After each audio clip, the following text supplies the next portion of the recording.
the most realistic online racing sim ever made. This is iRacing. Detailed laser scan tracks, fully dynamic real-world cars, and over 50 series to choose from. 6 online world championships offering over $100,000 in annual prizes. This is the original esport racing game. This is iRacing.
Welcome, race fans, to a special broadcast here tonight. It's Sim TV, but presented by PTR TV as a one-off event to help out Kyle and Finian, who are out actually in the real world doing some real-world commentating. Here we are with the 3WideRacing Graphics Unreal Tour, and, well, we are heading to the dirt track here in Eldora in Rossburg, Ohio, and we well know what these trucks can do on the dirt, and it is definitely going to be an excellent night of action and one that you don't want to miss. So stay tuned for some action here tonight, presented by PTR TV. It's going to be myself, Corey Silva, and Marshall Crocker Jr. in the booth, and of course we want to thank our sponsors for helping us put on tonight's action. So Marshall, I mean, we've seen in the real world the trucks, they've been coming here since about 2013, and it's always been quite the show, and I mean, I can't wait to see what these guys are going to do here tonight.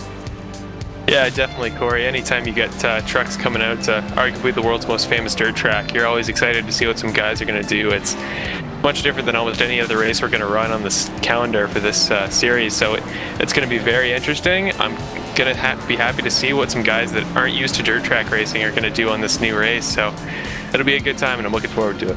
Yes, most certainly. So just kind of some knowledge as to how the event is going to operate here tonight. Our race format: we have 3 25-lap heats. We are getting ready for heat number 1.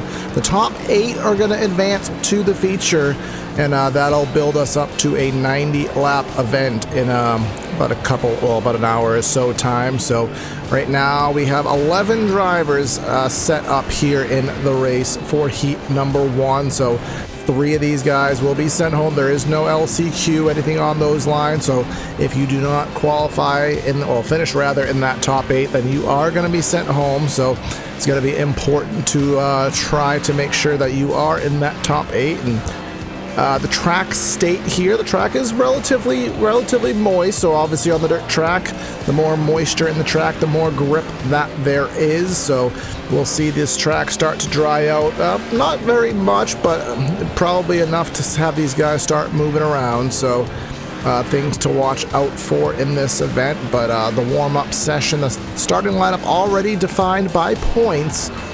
So the warm-up session, just to get some quick last-second practice in, has just completed itself, and we are going to get ready for the start of heat race number 1. So let's give you the starting lineup for it. Of course, assuming that my overlays will work for this, actually. We do have a manual starting lineup. Oh, here it is. It did work for me. We have Matt Grunberg on the front row with Sam Close in second, Levi Zielinski in third, Cameron Rich in fourth, Johnny Thomas in fifth, Dylan Hickey in sixth, Chuck Sweeting in seventh, Richard Hines in eighth, and then rounding up the 11 trucks, PJ Payne, Kevin Yedrush, and Mike Stevens in 11th. I think the big thing we got to remember for this race is thanks to the format, these guys aren't fighting for first like you'd see in any other race. These guys are just fighting to be in the top 8. So we're going to see a lot of different strategy that you wouldn't normally see. Maybe some guys in the back making riskier moves than they would if they were fighting for points. And guys at the front kind of laxing off a little bit, just trying to run consistent, trying not to crash, which is very easy here at Eldora. So it'll be an interesting thing to watch as compared to any other race in the season. Yeah, and the line here, I mean, we'll talk mainly in the feature, where the feature is going to have, the track is going to have a lot more usage to it at that point, which is ultimately going to affect how the race does go radically. So I do expect these guys to be running, as we like to call the Larson line, right up against the fence for the most part. But I think especially where we do have the track at a state where it is still relatively moist, you may be able to see these guys run in the middle. And of course, to quote Dale Jr., in the nature of dirt track racing, the slide job is going to be the name of the game, so you have to be able to do it without wrecking yourself, making sure you don't wreck your other drivers on the racetrack, and that is always kind of a fear, but what makes dirt tracks so exciting. But the pace truck has turned off the lights, Marshall, and one lap and heat number 1 will be underway. Yes, sir, and I'm looking forward to it. And I think another big thing to remember is those guys at the back on points, this is determined by points, not qualifying. So those guys at the back may be great on dirt, on normal road ovals, but in the dirt, it's a whole new ball game, so I'm excited. Yeah, very interesting dynamic. Good point, Marshall. We don't know who the dirt track specialists are. Aren't the guys that are up front in the points, or is it going to be a surprise pick from the field? We'll find out later in the evening. Pace truck is in, and the green flag is in the air. Into corner number 1, as we said, right around the fence. These guys do tend to go. The 54 Grunberg right up there already has about a 3 truck length lead. Everybody is getting single file. Oh, actually, here we go for 4th spot. That was, I think it was Johnny Thomas in the 81 trying to take the inside. Didn't work for him. Gets back in line in the fence up top. Yeah, the drivers don't have much time to change their lines right now, so just run quick, get ready, try to get to the front there so you're not near that 8th place cutoff. Yeah, right now we may have a battle for second. That is Sam Close in the number 5 machine. He is looking to the inside, or rather, sorry, Cameron Mitch in the 17 looking to the inside of Sam Close. Sam Close, he lost the spot. He's going to go for the crossover move off a 2 and down the back straightaway. Is he going to pull the slider off? That's going to be the 17 into the fence on the straightaway there. Gets himself wound back up around the outside of the racetrack. Sam Close isn't going to be able to do anything. That's bringing Johnny Thomas in the 81. Contact with Thomas into the back of the 5. Already aggression on lap, what is it, 4? Like this is insane. Those guys really want that spot in that final. Yeah, these guys up front, this is all just, these guys are racing, just learning the track, learning what the setups are going to offer. And here it is, the 81 of Thomas with the diver onto the inside. He's going to put himself in the fence. That's going to give the 5 the opportunity to cross over. And Levi Zielinski in the 6 machine, he's trying to use this as the opportunity to close in. But as we are taking lap number 6 now, let's go back to the cutoff spot, which is the 8th spot right now. Dylan Hickey has it. Kevin Griadricic, we talked about that name in pre-race, Marshall. I already forgot how to apologize for Kevin, but it's the 42 and the 7. This is the cutoff spot. This is the transfer spot. Still a lot of racing to go, but this is what we got to watch out for. Definitely 2 very different lines in that cutoff battle. We see, obviously, they're going to try it again, but Kevin running on that very far outside line, and Dylan running that really close line to the inside, now starting to drift back up. But like I said, you don't have much time to adjust your line, so pick a line, stick with it, and if you see somebody doing something better, feel free to switch.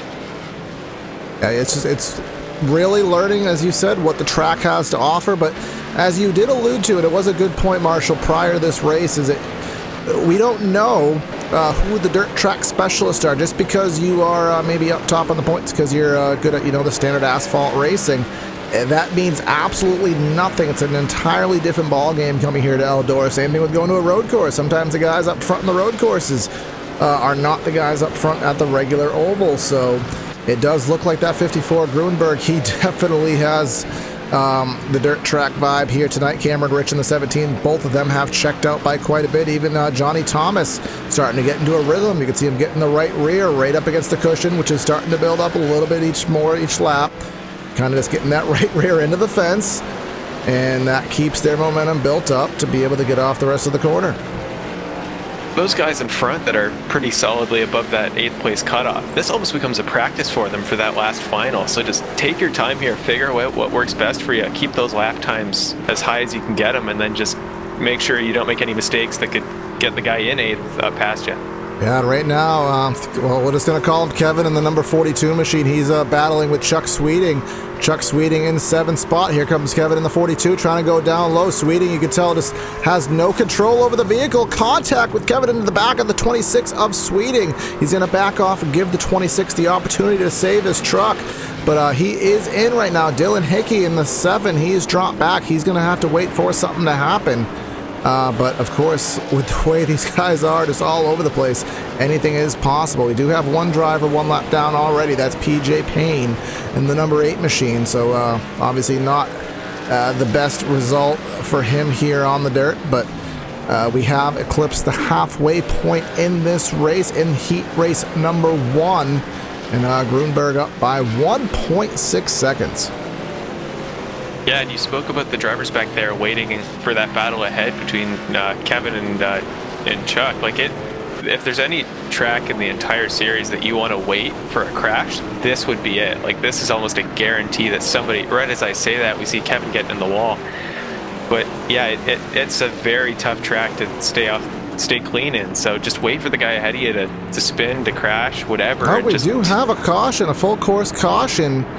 And trying to see what the cause of it is. I want to say it may be the 63 of Mike Stevens.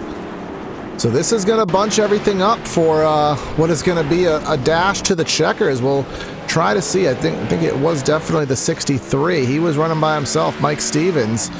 He just got really, really loose and, well, a little bit too loose. Spun around right in front of Grunberg, who had to go right to the top of the track. So good bit of evasive driving by your leader there. But again, this is going to bunch it up for what's probably going to be the better part of about a 6-lap run to the checkers. So I talked about how this might become a practice there at the front, but good to see good to see Matt still paying attention, because that was a great dodge. Oh my goodness. Yeah, he had one lane of real estate to the outside there. In between him and Stevens, and well, that's the exact amount of space that he had to use. He didn't have anything to spare, got it right up there. And of course, here at Eldora, I mean, you can take a little bit of damage here at Eldora. I mean, aerodynamics is not a thing. Ultimately, as long as you have that engine is cranking and your tires are facing in the direction they need to be facing and that wheel is pointed the right direction, you can take some damage here at Eldora. So I think some of these guys in the back end of the field have proved that, as I think that is PJ Payne being the free pass recipient. But we are going to get doubled up, stacked up, ready for a restart here, taking lap number 19. So it'll be about 7 laps to go. Can Cameron Rich, now that he's right alongside the 54, can he do anything with him? Let's find out together. The pace truck's in, and on the loud pedal very early in the zone is Grunberg. Green flag back in the air. And look at Johnny Thomas going all the way to the inside, trying to take advantage of the restart while he can. That's going to be Cameron Rich taking a look underneath Grunberg. Is he going to send it on in there with the slider? He's not going to be able to do it, but Grunberg into the fence. But he's going to actually keep the momentum built up in doing so. So he's going to grab about a 2-truck length lead on Rich taking the next lap. I was talking before about how the guys at the front aren't worrying for the win here, but man, they're keeping aggressive at the start of this green flag. I mean, you may already be transferred into the feature, but I mean, the racer in you is going to come out no matter what. If you see a checkered flag in front, doesn't matter if it's a heater, if it's for $1 million, you want that checkered flag. And guys definitely at least going for it, but I think Grunberg is kind of just showing what he's made of. But let's go back and check out the transfer spot while everybody is tight. And let's see what it is. Chuck Sweeting is the transfer recipient right now. Dylan Hickey is right behind him, and that Cessna Silverado right behind him. Now the question is, he's going to have about 3 laps to go. Can he do anything with him? Sweeting being held up by the 6 machine of Valinsky. Contact with Valinsky into the wall. Checks up Sweeting. Now here comes Hickey looking to the outside. Hickey into the fence. Sweeting with the slider. Sweeting's trying to get by 7 and the 6 at the same time. We talked about that crash before and how that might change the race. We might see one right here. Guys are just sliding it straight in with reckless abandon. I'm looking forward to seeing if we see an incident here. Yeah, I mean, we hope it goes clean, but let's see what happens. The 6 machine of Levi Zielinski's going to go to the inside, trying to see if he can get by Kevin in the 42. That's not going to work, but Sweeting in the 26 lost his momentum there through the center off, and now Dylan Hickey in the 7. He's going to be in what I like to call send-it range. So as we come to the white flag, this is going to be what the position is to transfer to the feature where all the points are. Up front, not missing anything. Matt Grunberg out by about half a second. A lapper right in front of him is going to check him up, but he will get by. But let's go back here on the white flag lap. What's going to happen for the transfer spot? Dylan Hickey in the 7. He's going to look to the outside. He's going to look to the inside. Got really loose off of 2. Lost his momentum. He's going to send it on in there, but he's well too far back. So Matt Grunberg is going to win the heat, and Chuck Sweeting will be the final transfer. Oh, and we have a crash up here after the white, or after the checker. My goodness. I guess somebody was celebrating, but man, that got intense. Yeah, it did. So again, congratulations go to Grunberg in the number 54 machine. He definitely dominated that event. So now we may have a little bit of a delay. So the way that the night is going to go here, in iRacing terms, every one of these heats is a different server, a different event in the sim. So there's going to be a little bit of a transfer process while we get set up into the next event. So while that does happen, we will go to a little bit of a commercial break.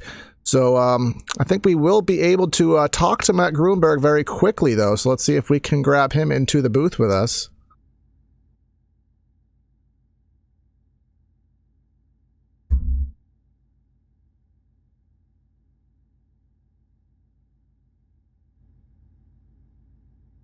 Actually not able to do that right now. So while we do get transferred into the next event, we're going to step aside for a brief break, and we'll be right back with you. So please stay with us.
The most realistic online racing sim ever made. This is iRacing. Detailed laser scan tracks, fully dynamic real world cars, and over 50 series to choose from. 6 online world championships offering over $100,000 in annual prizes. This is the original esport racing game. This is iRacing.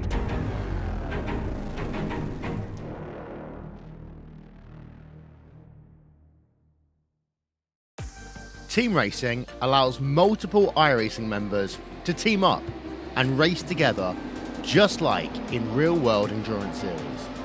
Teammates can share driving duties, spot for one another, or be a crew chief. Team racing is free both to join a team and to create one. Each teammate races on his or her own computer from wherever they want to. Your teammates can be anywhere in the world, and changing drivers mid-race is as easy as a click of a button. iRacing features team endurance events ranging from just a couple of hours to 24 hours in length. So, if you fancy taking part in an iRacing endurance race in the future, you can learn more about team racing on the teams page on the member website.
Before you can get on track, you'll need to calibrate your wheel and pedal set. You'll need to do this in iRacing even if you have already done this using your own controller software. Prior to entering the sim, make sure you've downloaded and installed the latest drivers from the manufacturer's website.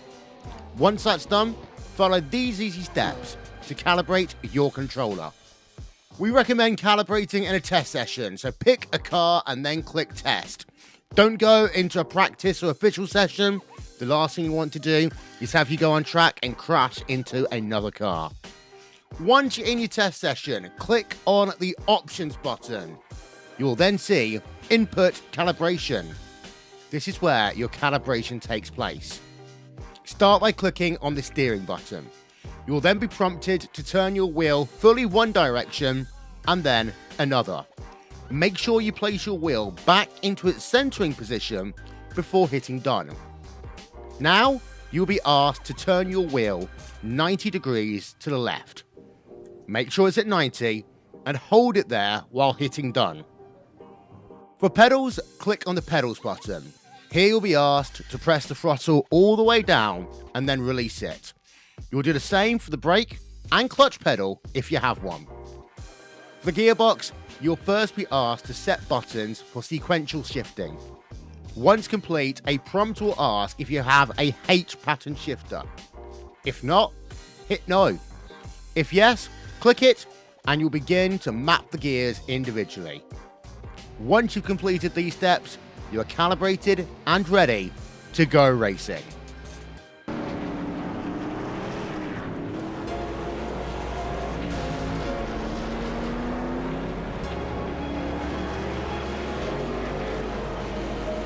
All right, folks, sorry for a long delay there. A little bit of a technical issue, admin side with getting Heat 2 ready. So we are ready in back in a warm-up as the Heat 2 list of drivers is back here. So we saw Heat race number 1. It was Matt Grunberg with the victory, dominating performance. We saw quite the battle at the end with the transfer spot. Chuck Sweeting just getting it over Dylan Hickey. So a couple drivers will already be sent home from that. And as we do wait for this, about a 7-minute delay we still have. So these guys are given the opportunity to turn some laps now. I think we have 10 drivers in this event, so it'll be 2 of them sent home. So now Marshall will get to see of this group who is going to be the ones to watch.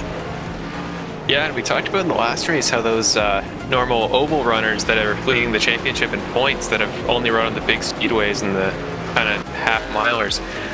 But I mean, Matt Grunberg dominated that last heat, so maybe it's just, you know, down to talent that these guys have for ovals in general, because he ran incredibly here, and we kind of ran in the same order as qualifying in that race there. So hopefully we'll see some variety here, and like I talked about in that last race, maybe not necessarily some incidents, but a little bit more contact and conflict just to see who can come out of this. Yeah, definitely something to watch. But as you did bring up the point standings, we didn't have time to go over them heading into the start of the broadcast, so we do have the opportunity now. Matt Grunberg, as we referred to, he has the points lead. They are on race number 5. Race number 4 was at Bristol Motor Speedway a couple of weeks ago. So with 2 wins in 4 races, Grunberg up by 38 over Chad Frankenfield, who is in 3rd in this lineup now. Paul Ross in 3rd, Samuel Close in 4th, Kyle Zimmer in 5th, and then rounding up top 10, James Simmons, Levi Zielinski, Robert Hill Jr., Matt Hackathorn, and Joshua Adams. So just looking at the scoring pylon right now, Robert Hill Jr. in 8th in points. Look at him, P2, right behind David Wilson on the top of the board, and David Wilson in 11th. So just as we said, guys, who maybe not having the best runs in the regular part of the schedule right here for the top of practice in the heats. Corey, if there's a good track to move up that points list, it's right here, because anybody can win at a dirt track. We saw a lot of slide jobs in that first heat, and you don't have to have more speed. You don't necessarily have to have more flat-out talent. You just got to be ruthless here, and you just got to want it more than the guy in front of you, and just slide the car in there, get that position, and then worry about defending it all you can. Because at a dirt track, you just hold that bottom line, and it's far easier in the short term to defend than at any other track in the series. Well, it does go both ways. So the top of the racetrack, especially for the front runners, is going to be all about where you want to be. That inside lane is going to be, as we said, the slide job line. So it's definitely a tough skill. We saw in the first heat where drivers at the tail end, we saw a couple self-spins, so you're gonna have to just, it takes a lot of finesse on the throttle. It's not, as you said, about flat out speed, but it's just about patience and finesse. Remember, we're in 3,000 plus pound vehicles, so that by no stretch of the imagination were meant to run on dirt. Obviously, some configuration changes had to be done with the grill, with the kind of the little the hood shields, if you will, to help keep dirt out of the inside of the engines. And so it's been a very big learning curve. But I mean, we've been doing this at Eldora, I think, since the real world, since 2013. This has been one of the best shows of the year. So as you said, it brings a different talent to the top of the pack, but that is what makes it most interesting. Is as the time ticks by in practice, Tate Lytle has gone to the top with a 19.318. Top 3 separated all within a tenth thus far.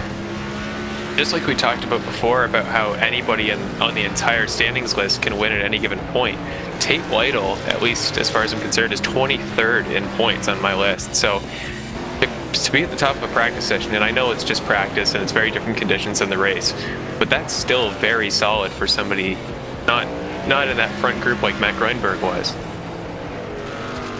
Exactly. This is an opportunity to gain some spots in the standings, and for other drivers, it's kind of you just want to minimize the damage. We related it to a road course. There are drivers out there who, you head to a road course, you know that is your opportunity to shine, and you need to make the most of it. And there are drivers who go to the road course, and it's like you just do whatever you can. If you get a top 10, top 15, you're going to call that a win. You just want to save the bleeding and head to the next event with the best position you possibly can be in. As we do head to within 2 minutes left in this session, so we're gonna have another 25 lap heat, and then we're gonna go in and have a brief intermission, head back in for a third heat, and then once we have a third heat completed, we'll have 8 drivers, 24 drivers for what'll be the 90 lap feature event. And definitely 24 trucks, fastest of the bunch here tonight on track together. That's going to be something to watch. Yeah, definitely. And speaking, you just talked about road courses there a second ago. I think the biggest skill here, arguably, is throttle control just on the dirt here. And coming back from it, like it's a completely different ball game than those big ovals on both road courses and here, because if you're hitting that brake too hard, the back end is much less forgiving than if you were at Daytona or Texas that they've already run at. So it's a very different ball game entirely to try to adjust to. But once you've had one race under your belt in these heats, that final is going to be guys much more experienced than before. So I'm sure that'll be a completely different race in terms of like driver ability after having a whole race under your belt. Well, that and the track conditions, as I said, we're still on a very light war track here at Eldora, but for the feature, you will definitely see visually how much it has, how much it will change in terms of how much wear has put into the track, how much moisture has come out, the black all over the surface, and that's going to affect the handling and really show who is the best at handling a very difficult to control Gander Outdoors truck. Even still want to keep calling them Camping World. They got to get into the game for that. But we are just about ready now to give you the running order for heat race number 2 here tonight. And yeah, go ahead, man. Sure, man. We got Chad Frankenfield on pole, running in the 15 truck. Then Kyle Zimmer in second. Robert Hill Jr. in third. David Wilson in fourth. Nathan Velez in fifth.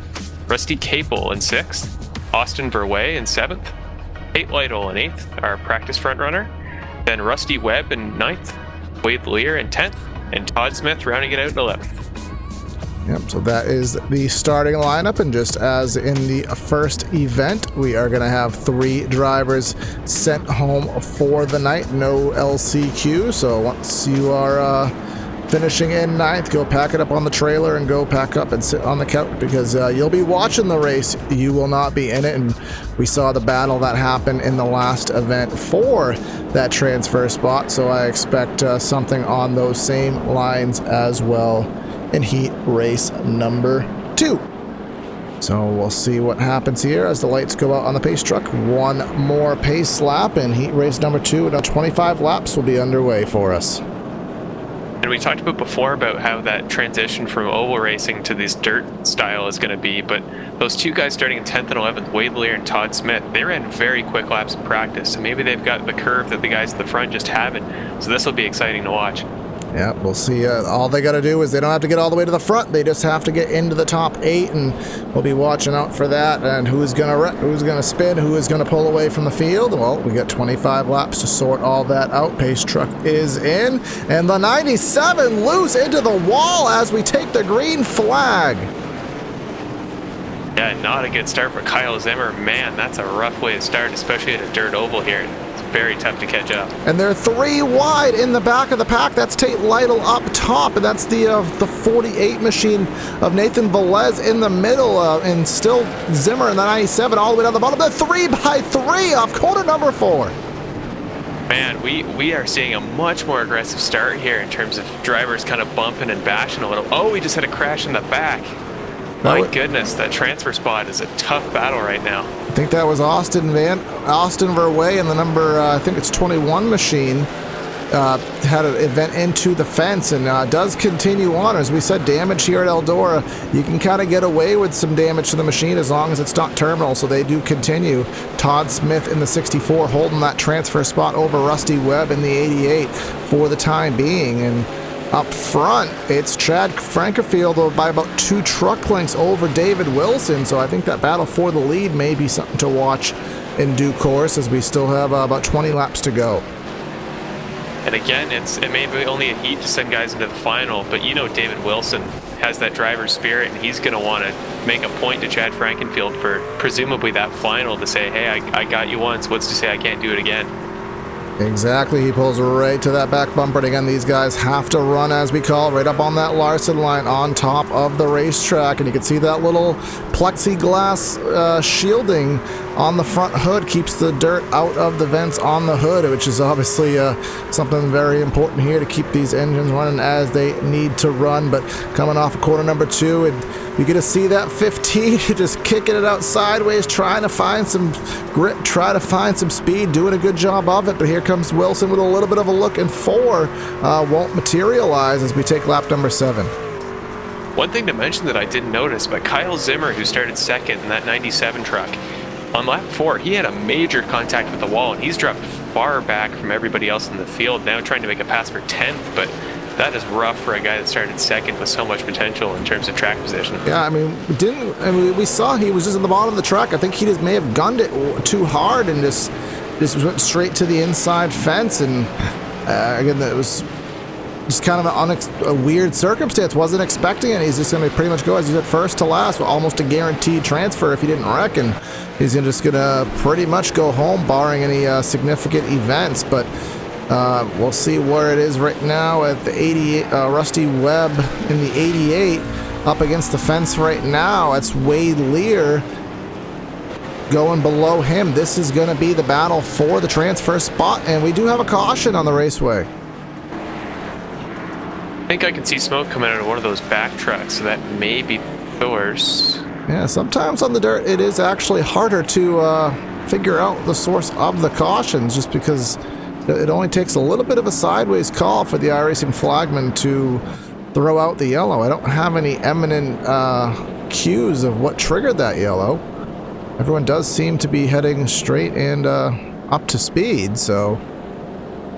No obvious damage on any trucks. It says incident car 38. That'd be Robert Hill Jr. If he had contact somewhere, but... Yep, so I mean, well, it's that, or we just call it, I mean, we'll call it a phantom debris caution or what have you. Oh, no, no, he had a solid spin there on lap 9. He went completely around. But was able to keep it in position, so it's ultimately what matters. So whether he had that loop or not, still able to keep it in the 4th position, which is obviously in a position to transfer into the feature. So, I mean, effectively, I guess no harm, no foul if you look at it like that. But I think the lights will go out, and we are going to get ready for a restart on the next lap. That's a quality example of where front running and putting a gap between you and the guy behind you, even if you're not near a transfer spot, comes in handy, because you have buffers if you do happen to crash, whether into a wall or just spin and save it like he did. you have some room between you and the guy behind. Exactly. So really, as you said, no harm, no foul, but we are going to keep racing here as this is the halfway lap in heat race number 2, and Frankenfield is going to be the control truck on the restart on the outside of the racetrack. He gets on the loud pedal. Everybody goes smoothly on this restart, and here we go into corner number 1. That's Tate Lytle all the way on the bottom, trying to dig for second on the inside. David Wilson on the outside with a 38 of Robert Hill Jr. up there. Here we are battling, and look at the 3 wide for the transfer spot in the back of the field. Yeah, it's getting farther towards that 25 lap cutoff where you're going to need to start making moves. That transfer is rough to come by, especially with such talented guys as Kyle Zimmer back there. That's going to be a tough spot to secure. Guys all throughout the field into the wall right now, and that's Tate Lytle in the 56. He was in the wall quite a bit off corner number 2. You can see the right front damage to that machine. That right front is well exposed, but again, aerodynamics at Eldora, that's not a thing, so the thing is driving straight. He's still up to speed in that 4th spot. 15 machine of Chad Frankenfield pulling away, so the win is kind of in his grasp right now, barring something from David Wilson to take it away. But again, going back to that transfer spot, 8th spot, something's been going on all race. The 11 of Wade Lear, Austin Verway, and the 21. That's for the cutoff. Wade Lear in the 11 is sliding all over the place. He just made rear contact with Kyle Zimmer and put him in the wall, so we're starting to see that bumping conflict that I was talking about earlier, and that's going to come into play big in the final. Oh, and they're around! And a crash. That's going to bring out a full course yellow, and that's going to completely change the outcome of the transfer, and it's going to give us a very short dash to the end. But let's go back on the sim/PTR replay and see what happened there. And see, on the top of the racetrack, Webb into the fence and perhaps Lear into him. Kind of hard to tell. I'll take one more grasp at it. Coming off of 4, 88. 88 got really sideways, and when he got sideways, kind of came down the track into the lane the 11 already had. Just kind of a dirt racing deal, I'd chalk that up as. But Marshall, it's going to be probably the better part of about a 5-lap shootout to end this one. Exactly, and if they have damage there, you're no longer fighting for that 8th spot with 4 other people. You're fighting maybe with 2. Now, obviously, we talked about aerodynamics isn't a thing. Webb hits the wall again. Looked like he was trying to pit and slid into that pit barrier. But if it comes down to a 3-man showdown for that 8th spot, it's going to be maybe not easier, but definitely less congested than in the battle we saw previous. Yeah, the less trucks up to speed, yeah, it will definitely give them some space to work with back there. But, I mean, as we said, the racer and everybody comes out, so don't discredit the battle up front. These guys may be in a solid position to transfer, but they still want the win. But again, the most important part of it is you may want the heat win, but you don't want to put yourself in a position or do something that may take you out of even transferring. All it takes is, a little bit too hard a contact that spins you around, takes you out of the heat. Well, out of the feature that you'd already be locked into. So you want to go for the win, you want to go for the best position, but you got to keep it straight. Make sure you get to the big show. That is the most important thing. But how about you get them going for this final restart, Marshall? Okay, and Chad Frankenfield is going to be starting us off here on the outside line, the 15. Here we go. Let's see how early he starts, and he's on the throttle and green flag. And the 39 stayed right with him of David Wilson, and Wilson's going to try to get to the outside. That's not going to work. The 56 of Tate Lytle into the fence. He tried squeezing it in there. He's going to get some contact into the left rear of the 15. He's going to fall back in line. Had a run. He went for it. The flashbulb's going off here. The fans getting excited, as are we, coming to 4 laps to go. Tate Lytle is saying, forget the transfer spot. I want the win here. And, oh, we have a car spinning there in the back and a crash. Who was that? We're still green. We still are green right now. It's Nathan Velez and Rusty Capel both having issues, and that is effectively going to save Kyle Zimmer. Remember the start he had in the race to spin around right off the get-go, go to the back of the pack. Caution is out. And now we have a crash, yeah. That will end the race. That's Rusty Capel, I believe, again. Nathan Velez, rather. Yeah, Nathan Velez spun again under green. Nobody kind of provoked him there, and then he hit the 9, and it looks like Rusty Webb in the 88 kind of got involved, and damage everywhere for those 3. Yeah, that was just I mean, fire up the barbecue, because that was a T-bone right there. And oh my God, yet another one. Mistakes galore there in turn 3 and 4 with that last hit from Rusty Webb, but that's going to end the race under caution. I mean, if you're watching this live, obviously in the iRacing update coming in a couple days, we are finally going to get green-white checkers introduced into the service, which will kind of give us the last opportunity to get these races finished under the green flag, but unfortunately not able to do so tonight. So the white flag comes out in the air and we will get this race finished under caution. And so your top 8 is going to be Frankenfield, Lytle, Hill Jr., Wilson, Verway, Smith, Lear, and Zimmer. Velez, Capel, and Webb will be heading back to the trailers and coming off of corner number 4 at a whopping 40 miles an hour. Trad Frankenfield will win heat race number 2. Kyle Zimmer in that 97, we saw his unfortunate incident at the beginning there, just spinning and hitting a wall there, but he needed everything to go right in order for him to get that 8th transfer spot. And it looks like it did, because that crash put him in that spot, and he was doing everything he was worth, but just couldn't get there. But I guess let's call him the racing gods had other plans for him, so he's in that final. Yes, he is, and we'll see if we can grab your winner here, Trad Frankenfield. See if he is available in the chat servers for us. Marshall, I'll give you that responsibility to do, but again, that is we'll just kind of give you the final rundown one more time. Frankenfield, Lytle, Hill Jr., Wilson, Verway, Smith, Lear, and Zimmer transferring in, as we will soon get you started for heat race number 3. And do we have Mr. Frankenfield available, Marshall? Are looking. My initial look doesn't see him, unfortunately, but No, unfortunately, it looks like we'll have another heat without a winner interview.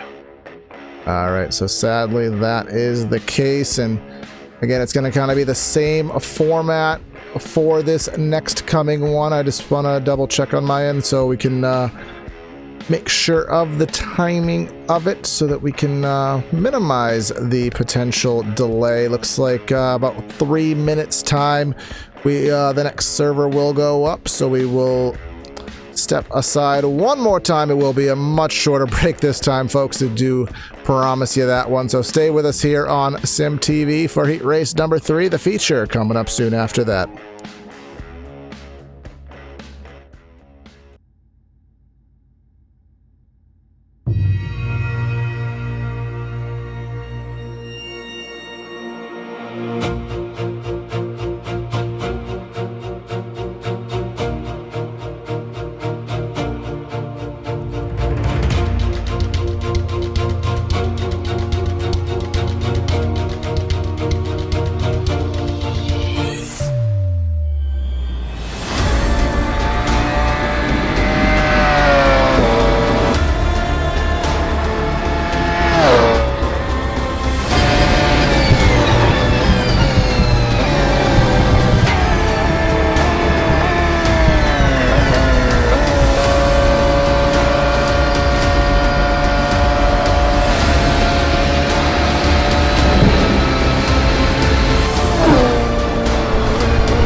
the most realistic online racing sim ever made.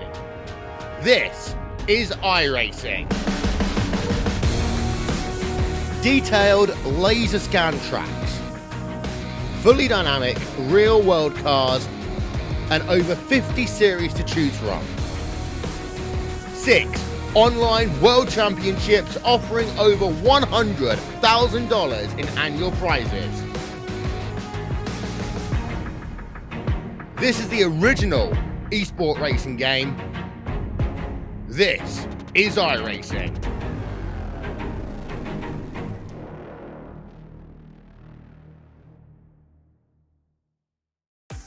Team racing.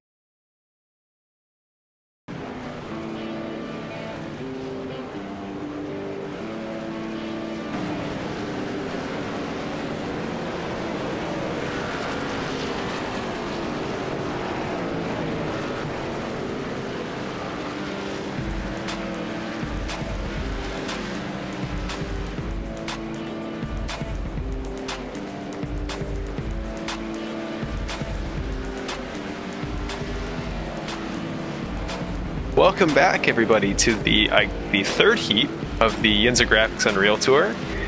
We are geared up and ready to go once, obviously, practice finishes for our third race of the night to determine the final 8 spots in our final. And it looks like we have our first sub-19 in practice today, so this practice group is going to be a huge step up in terms of our practice time, so we'll see if that translates to success in the final.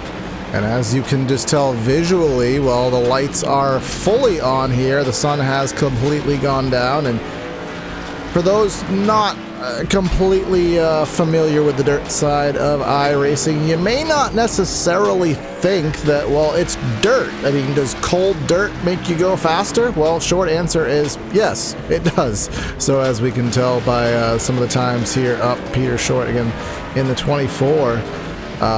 Only driver in the 18-second bracket, and not even just by a little bit, Marshall. He has almost 2/10 over Marshall Simmons in P2 right now.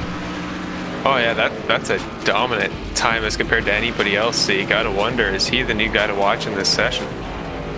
And kind of something that we did last race was kind of reference where everybody was in the points, and kind of compare that to where they are running in the race right now. And as I try to go down the list and find Peter Short on here, he is not here. Yeah, so maybe just a one-off driver. I mean, just coming for the dirt. And oh, there goes someone to knock him off. James Simmons with the 1966 beats him by 3/100ths. James Simmons is on my list, so I guess we're going to have a non-special guest in the race today. All right. So, but going back to something we were talking about, or brought it up a couple times tonight, Marge, we talked about, drivers just not being dirt specialists, but just kind of just doing the best they can do. And we referenced road courses, and for obviously us on PTRTV, we'll be covering it, but Kyle and Finney are back next week to cover these drivers at their next event. It's going to be at Montreal, and, for drivers who are not necessarily used to road courses, I mean, you have a dirt track and you have a very difficult road course back to back, so you kind of, for some of these guys, they're just God praying to get back to the next standard event, which would be Charlotte, which is for these guys all the way in July. Yeah, whoever designed this the season schedule was doing them no favors, because they had what I would consider a few pretty simple tracks, I guess, save for Watkins Glen so far, with Daytona, Texas, and Bristol. Not that they're not difficult, just there are no Circuit Gilles Villeneuve, this here at Eldora tonight, and then another dirt track in 2 weeks. This is going to be a tough little stint until they can get back to Charlotte there, which I would consider one of the easier tracks in the entire series lineup. Yeah, Charlotte is, compared to what some of these races that we have are, Charlotte is easy. We have, with these guys, even head to Sonoma, and we know Sonoma, a well-known track. Everybody knows it from the NASCAR perspective, but that does not make it an easy facility. So these guys are, the champion of this league definitely is going to be a well-deserved one, given the circuits that we will have to go to, the now defunct USA Speedway on here, Lanier. Kind of curious if that is the linear dirt track or the linear asphalt configuration. But regardless of that, again, these guys will definitely be put to the test, and we're going to have 12 drivers in this final heat race. So 4 drivers will be sent up and packing, and we've seen all race thus far, well, all night rather, thus far, Marshall, that transfer spot has been very hectic. We've seen some really gutsy moves for guys trying to get that 8th spot. Yeah, definitely. I think you'll see guys that aren't used to making these big moves. Again, not that they're not talented, but they just haven't had the success they would have liked to in those first few races. So we're seeing a few of the so-called back markers making big moves on those guys who would normally run at the front, especially when we saw Kyle Zimmer in that last heat having a lot of trouble at the start there, and then trying to fight some guys he's probably never had to race before. So it's a very interesting mix of, not talent per se, but mix of normal positions, and you're just racing guys you wouldn't normally get to see in these. Exactly, and the timer is clicking down, so the final warm-up of for the heat sessions anyways is about to conclude itself. So the timer clicks down on that, and we will get ready to give you the starting lineup for heat race and the final heat race number 3 here on the evening. So the starting lineup bringing to you in just a moment as we wait for the final changeover in the pace car to get these guys on the front straightaway, and there it is. So it is going to be Paul Ross leading them down, James Simmons in position number 2, Matt Hackathorn in 3rd, Kevin Finn in 4th, Kyle Hanshaw in 5th, Austin Derbyshire in 6th, Corey Lindsay in 7th, and Dave Hunt in 8th. And just to finish it down, we got Race Clark in 9th, Thomas Morris in 10th, and then Peter Short, again based on lack thereof points, all the way back in 11th. Cody McCorkle rounds out the grid. And I'm excited to see what Peter Short can bring to the table, because he's kind of the mystery man in this race. We'll see if he's going to have, first of all, the transfer spot to get into the final, but judging by that practice time, how much talent he has in that final to maybe go for a win. Yeah, I mean, the practice time sheet definitely indicates that he'll be one to watch, but I mean, he only effectively has 3 drivers to pass. Remember, he only has to get into 8th. There is an actual qualifier into the final event, so you do have the opportunity to run 2 hot laps in the feature and get your starting position set based on your actual speed. So you know these drivers will be looking forward to that. Those that transfer, so the points will be kind of thrown out in regards to the feature event here tonight. But the lights are out on the pace truck, and I think these guys are going to have to hustle and get themselves double filed up. I think the outside lane didn't get going there off of pit road. Here they go off of 2. We're getting ready for the start of heat race number 3.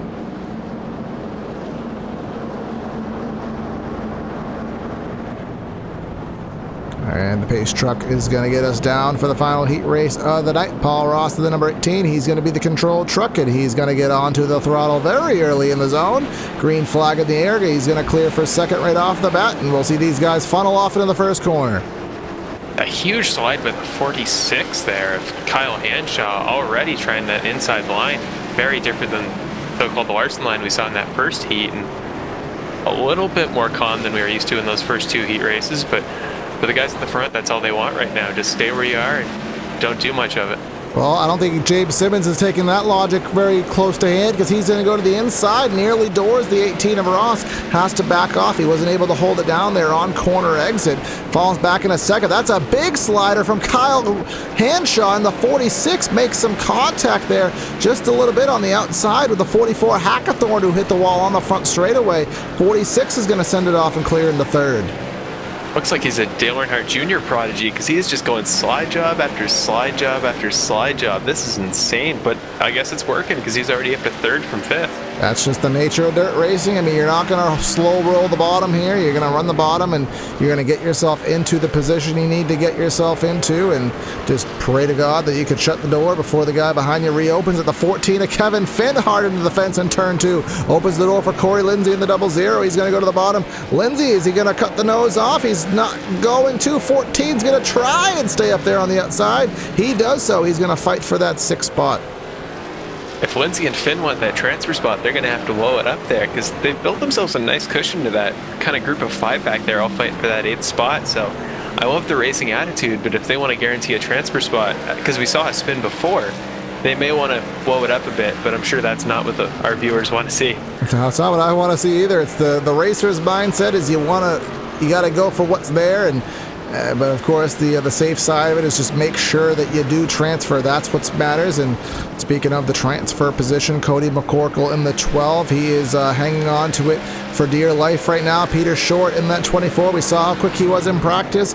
He's going to sail it down in there to the bottom. He's going to clear with relative ease. Not really an aggressive slider. He just had that much space on him. So Peter Short puts himself into the transfer spot. Next one on the list for him is the 69 of Thomas Morris. Into the fence is Peter Short, but I mean, well, it's not really much of an event to hit the fence here today. Everybody's hitting it as we take lap number 8 on the board. Another slider by Short. The 69 is going to cross him over, Thomas Morris.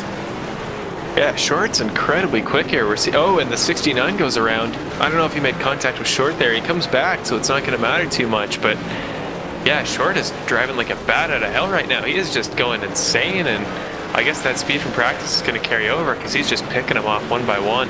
Yeah, he has a one truck buffer rather, on the transfer spot, and he has 2 trucks right in front of him. That's Lindsay and Finn. We just saw them battling. They still haven't sorted out who's going to run where as we head off into corner number 1 and 2. You can see the 14 right up against the fence, and we're going to have a caution flag. Thomas Morris around. Yeah, I don't know if Morris had an issue from his last hit, but we saw him take the hit there that allowed Peter Short to pass him, but must have something wrong with that truck, or maybe he's trying to new line, but that was a rough few laps in terms of wall contact. Now go and follow the 69 on the replay here. He was trying to go underneath the 12 of McCorkle off of 4. Trying to see where the fault came. He's entering 1 and just spun around, and that was, I couldn't tell who that was, the white truck on the outside that he made contact with there, but he got into the slick, and I mean, that's just an aspect of dirt racing. Is you can see there right where your leader is, James Simmons, that darkened area, that's the slick. That part of the track has been, the moisture has been fully taken out of it, and there's not much grip up there. So when you hit that slick, I mean, it's a patch of ice. I mean, it's kind of hard to predict how the truck is going to handle when you get there, and you have a little bit too much wheel turn into it when you hit the slick. It just pretty much does what you saw with the 69, just loops them right around. Yeah, and looking back on the incident there with Thomas Morris, it looks like he hit the 53 of Dave Hunt. However, I don't see too much damage, so I don't think it's going to matter in the long run. And at a track where aerodynamics mean almost nothing, it's not going to matter too much in the long run. And for Hunt, he is out of the transfer spot by 2 positions. So Cody McCorkle outside of row number 4, and that number 12, he's going to be the money truck to try to hang on to that position, but we'll see if anybody behind him can go forward as we have eclipsed the halfway point in the event. It is going to be the 46 of Henshaw on the outside and the 83 of Simmons on the inside. 83 is the control truck, and again, another restart here at Eldora. And it looks like another clean start so far. I don't see any trucks doing anything insane for that transfer spot. Looks like everybody's staying clean. The 14. Oh, 14. Starting to go around. Kevin Another Finn. Save. That was Kevin Finn in the 14, very sideways off a tube. Nearly got a dead 90-degree sideways, but was able to keep it straight. Green flag does remain over the circuit right now, and we see Corey Lindsay in the 00 machine. He has Peter Short pulling a slider off on him. Lindsay's going to hit the fence. Lindsay's going to hit the fence again. He's got to watch out McCorkle, the 12. That's the 66 machine of Austin Derbyshire. This is where the transfer spot is in the mix right now, folks. Derbyshire in the 66 to the inside, being registered live in the 8th position right now, but he has that 12 to the outside. So this is the live transfer spot. Right behind this is Dave Hunt, rather. This is the most competition we've had for that 8th spot, the most drivers in any race so far. So we're going to see much more pack racing, much more, maybe some like 3 wides happening in the corner entries here. And the 14, another solid slide. Same with the 66 of Derbyshire. They're just trying to see what'll work to get by Cody McCorkle in the 12.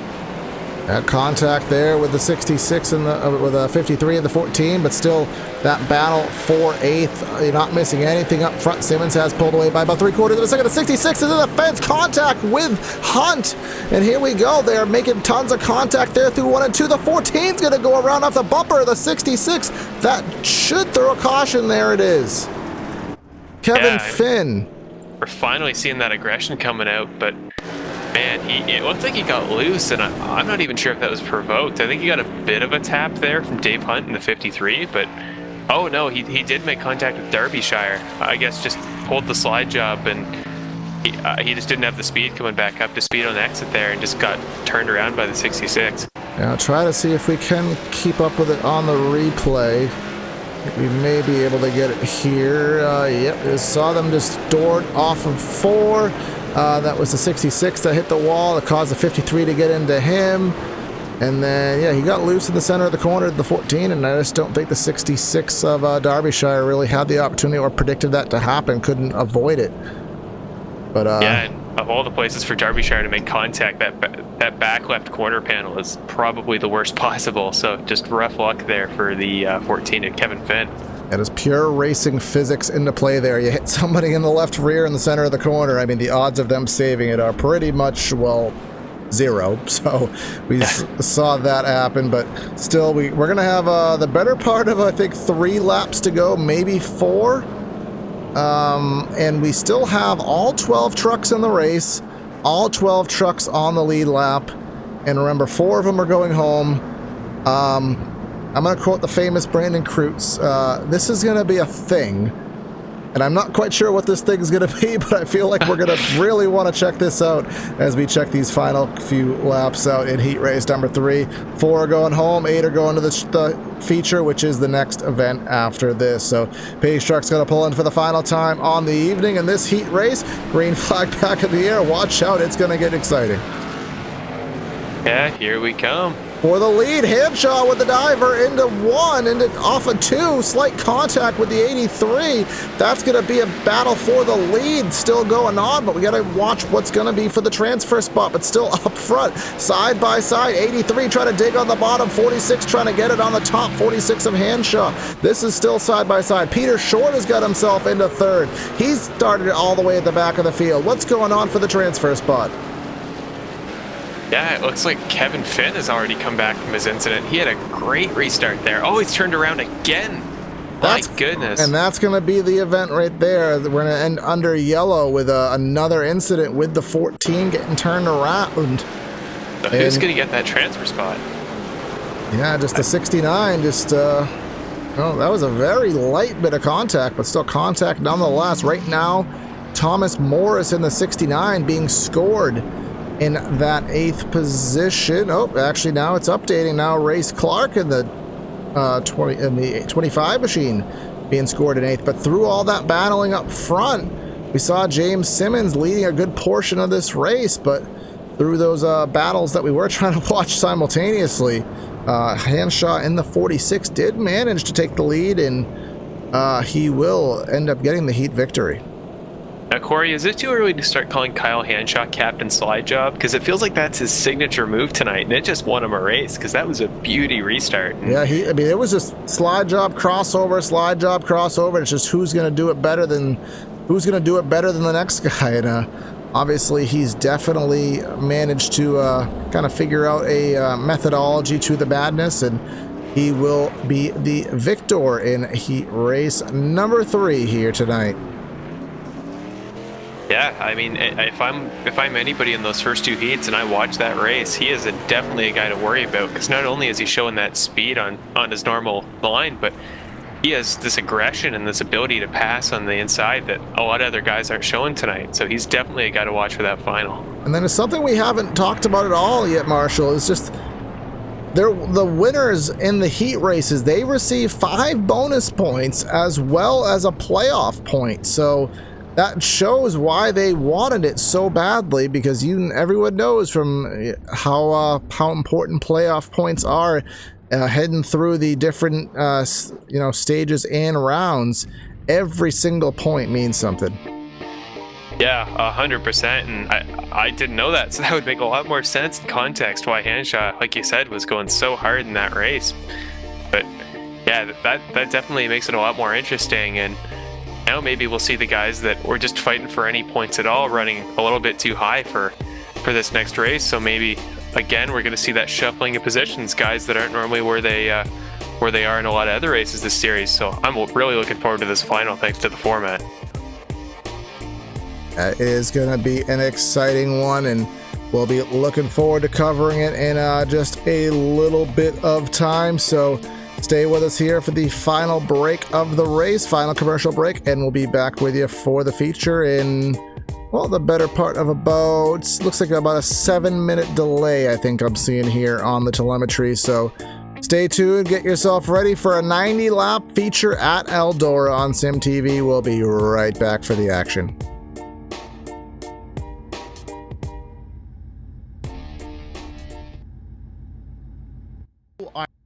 iRacing members to team up and race together just like in real-world endurance series. Teammates can share driving duties, spot for one another, or be a crew chief. Team racing is free both to join a team and to create one. Each teammate races on his or her own computer from wherever they want to. Your teammates can be anywhere in the world, and changing drivers mid-race is as easy as a click of a button. iRacing features team endurance events ranging from just a couple of hours to 24 hours in length. So, if you fancy taking part in an iRacing endurance race in the future, you can learn more about team racing on the teams page on the member website.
Before you can get on track, you'll need to calibrate your wheel and pedal set.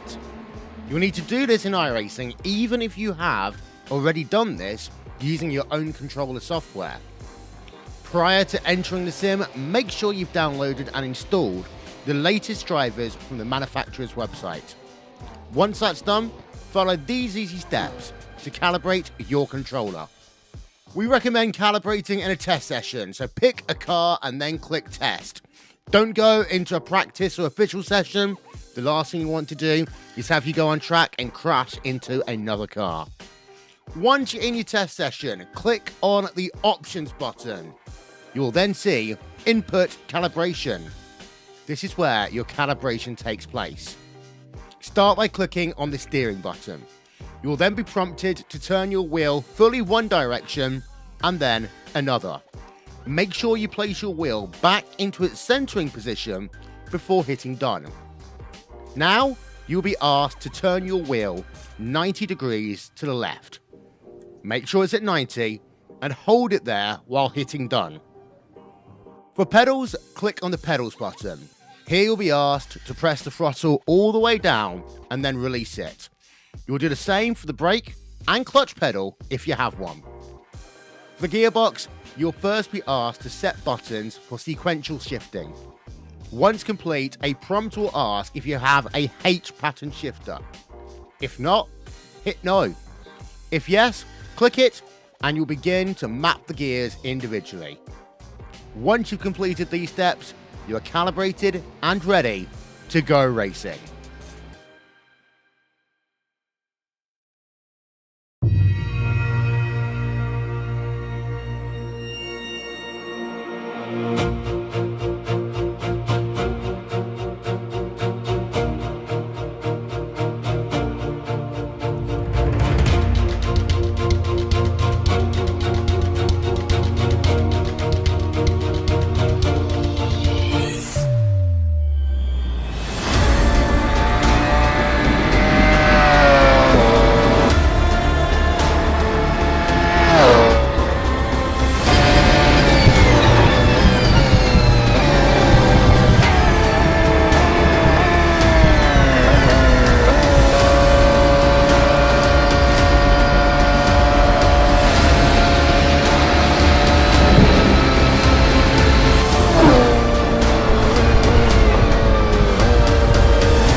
All right, race fans, back to Sim TV. We are here for the feature event after the first 3 heat races have concluded, and we'll be back to give you a 90 lap, what'll feel like an Enduro, I feel like, with the excitement we're going to have here tonight. Again, it is myself, Corey Silva, and Marshall Crockett Jr. bringing you the action here tonight as a special PTR TV on Sim TV event, with Kyle and Finian being out on a real world event for their Grid Life tour, and they're doing a great job on that. So but here we are getting ready for qualifying, and we saw obviously the first 3 heat races of the night. Marshall, they were all separated, they were all gridded by points thus far in the season, but for the first time tonight, now we're gonna get to grid this by qualifying time. So the guys, maybe as we saw with Peter Short,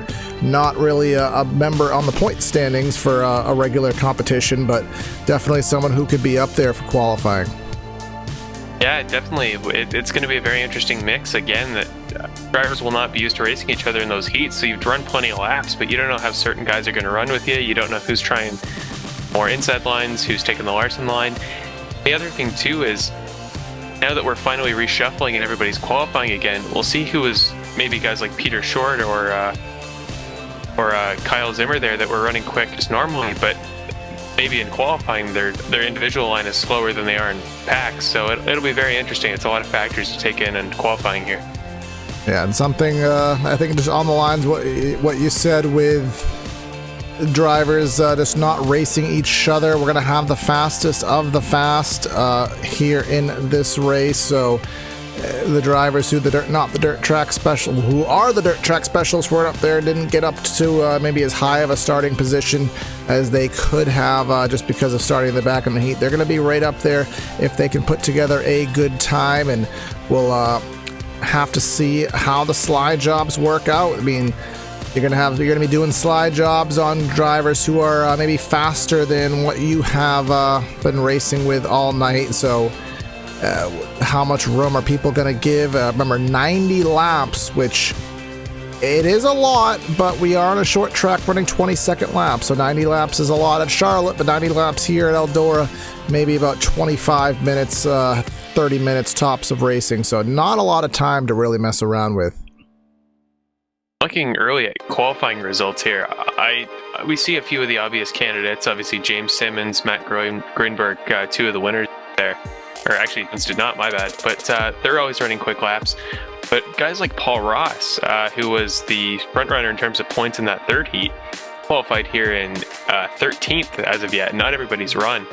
So we're going to see a crazy mix of points in this front lineup for this final race here. Yes, we will. And again, we talked a couple times about Peter Short. He didn't turn a time yet. Still 2 minutes, and I'd love to show you guys live laps, but somebody with all the session changing and trying to get times and such joined in the wrong capacity, so it doesn't give me the ability to show qualifying times. I mean, I'll roast myself there publicly, but again, so we still have 2 minutes. It's gonna be a 90 lap feature, and one thing we didn't talk about yet was the track state. The track in the heats was pretty well moist and a lot of grip, but you can really tell here, especially in 3 and 4, the black on entry is pretty much top to bottom. So Marshall, when these guys enter 3, I mean, there's really not a good place on the track they're going to have to ensure that they actually have grip. They're going to be just kind of sending it and hoping that they can catch it when it does bite. Yeah, this race will be all about less so throttle control that we saw in those heats, trying to run your line, stay safe, try to get as far away as you can from that transfer spot. But now it's going to come down to reaction, like always being cautious of who's around you, who's doing what, always looking to your inside, because people are going to be trying crazy stuff, especially by the end of the race. And yeah, that track condition is going to be crazy, especially compared to the other heats, because everybody, aside from the 5-minute qualifier and a little bit of practice, they're completely new here. They're flying by the seat of their pants, so it'll be exciting. I expect chaos at the beginning of this final race. And with 24 trucks going around for 90 laps, I mean, we didn't really see the track condition change much in the heats just because of the minimal laps and the minimal drivers on track. But you will see even more degradation in the surface in this 90 laps. So, I mean, I still expect them running the Larson line right up against the fence, and in many cases in the fence. We saw kind of using the right rear against the cushion there, and even maybe bouncing it off the concrete just a little bit helps that truck rotate, as long as you don't do it too hard and get too much damage. But I do think you are going to see guys trying to run that low line, and obviously for the sliders, but there may be something more there to help you out in regards to finding some grip. I mean, we'll find the answers to that as the race does go by, but that is the end of qualifying. And after all of the preliminaries, the feature is here, and let's give you the final grid for the feature event. The 90 laps here tonight, the YNZR Graphics Unreal Tour round number 5. On the pole with a lap time of 19.117, Matt Grunberg, and the number 54, James Simmons to the outside. Kyle Hanshaw in third, Richard Hines in fourth, Chad Franketfield in fifth, and Cody McCorkle rolling off in the sixth spot. Cameron Rich in seventh. Kevin, yeah, we're just going to call you Kevin. Kevin is in eighth. Wade Lear in ninth. David Wilson in 10th. And then we have Johnny Thomas and Chuck Sweeting rounding out your top 12. Then in 13th, we're going to have Corey Lindsay in the 00 truck. Matt Hackathorn in 14th. Tate Whittle in 15th. Third in the series championship, Paul Ross in 16th. Race Clark in 17th. Todd Smith in 18th. Levi Zielinski in 19th. Robert Hill Jr. in 20th. Corey Silva in 21st. I don't think Corey Silva's in 21st. Never mind, that is you. How's it going, Corey? Oh, hey. You qualified ahead, hypothetically, of Peter Short, who did not run a lap time, starting in 21st. Tyler Lightsey running in 22nd. Kyle Zimmer, a big talking point in Heat 3, running in 23rd. Austin Verwey in 24th. And Sam Close in 25th, rounding it out. Yep, so as we said, throw the producer under the bus. He joined as a driver instead of a spectator. But, hey, you got to see the fancy graphic there that I have for myself. But, again, it's going to be a 90-lap race here tonight, and we didn't get to do it. I didn't want to do it for the preliminaries, but we'll do it for the feature, as I like to call the Fame Motorsports merchandise keys to the race. Keep it clean, no pun intended, and obviously it's a dirt track. I mean, you have to keep it clean in the regards of you got to keep the right side on the truck. We've seen all night the slide jobs, guys in the fence. It works over 25 laps, but over the course of a 90-lap race, you got to keep the damage will add up, and it may be of hindrance. Ride the cushion. It's going to be right up against the fence. If you're not running the wall, you're not going to be fast on single file laps, so you got to do that. And slide job, we've seen it in the heats. We're going to see it in the feature, and we're going to see even more of it here. So those are the keys to the race. We'll be keeping an eye on those as we come and get ready for the one to go. And speaking of the slide job there, I'm expecting this to be much more aggressive by the end of the stint than we were seeing in the heats there, where the guys at the front were just running, they were running for points, but anybody in third or fourth was just trying not to fumble at the transfer. But it's going to be aggressive, and I would put money on the fact somebody's going home unhappy, because we're going to be seeing some incident. And this is a Dash for Cash event in the league, so there is money on the line for the winner. So put some money on the line for a dirt race, well, you're going to have people going for it. You want the money in your pocket. You want the points in the pride. That goes with a victory here in Rossburg, Ohio. The pace truck is going to pull off into pit lane. 90-lap feature event is green flag. We are racing at Eldora. Another great start there for the 54 of Matt Groenberg, but man, as I called him before, Captain Slide Job there. I mean, Kyle Hanshaw has just been constantly going to that well today, and he got past there, but he's going to be a huge problem at the start of this race. And as we go through the pack, remember 24 trucks trying to just find themselves where they need to be, and well, a couple people backwards already. Caution in the air. That's Race Clark in the 25. And we have 24 trucks trying to get themselves in order here, and obviously some issues here very early in the event. It was Some contact there with Peter. Looks like Peter Short into the back of the 25 of Race Clark. Maybe we can get a slightly better look at that from on board of the 24. And you can see just coming off of corner number 2, they were 3 wide, and I just couldn't quite see it here, but regardless, didn't quite see that contact the way I was hoping to on the bumper of the 24, but regardless of such, put us under caution for the first time tonight, and that Nike truck of Beck Grunberg, who dominated his heat, has been dominating the season, he will find himself still at the front of the field. And for fans of our mystery man, Peter Short, as far as I can tell, he doesn't have any damage from that incident. I'm not positive they made contact, but so that's a good sign for him. He's back there in 18th because he didn't qualify. So if there's anything you don't want, it's a problem on lap 2 of a race. And definitely not, but I mean, at least for in the benefit of him, he has 90 laps to go from 18th up to the front. Well, at this point, about 80, probably 84 when we go back green. These green flags, only about 3 laps. Pit stops should not be a thing here tonight unless you have damage. Tires and fuel are not changeable or of need on the dirt side of iRacing, at least in this form at the time. So only time you will see a driver to pit road is for any kind of repair he can do to that vehicle, and you're not going to have much time to in the short pace laps here at Eldora. But here they come off of corner number 3 into 4, and we're going to try this restart one more time, see if we can get them going for some green flag racing. And here we are. Let's start it off right now.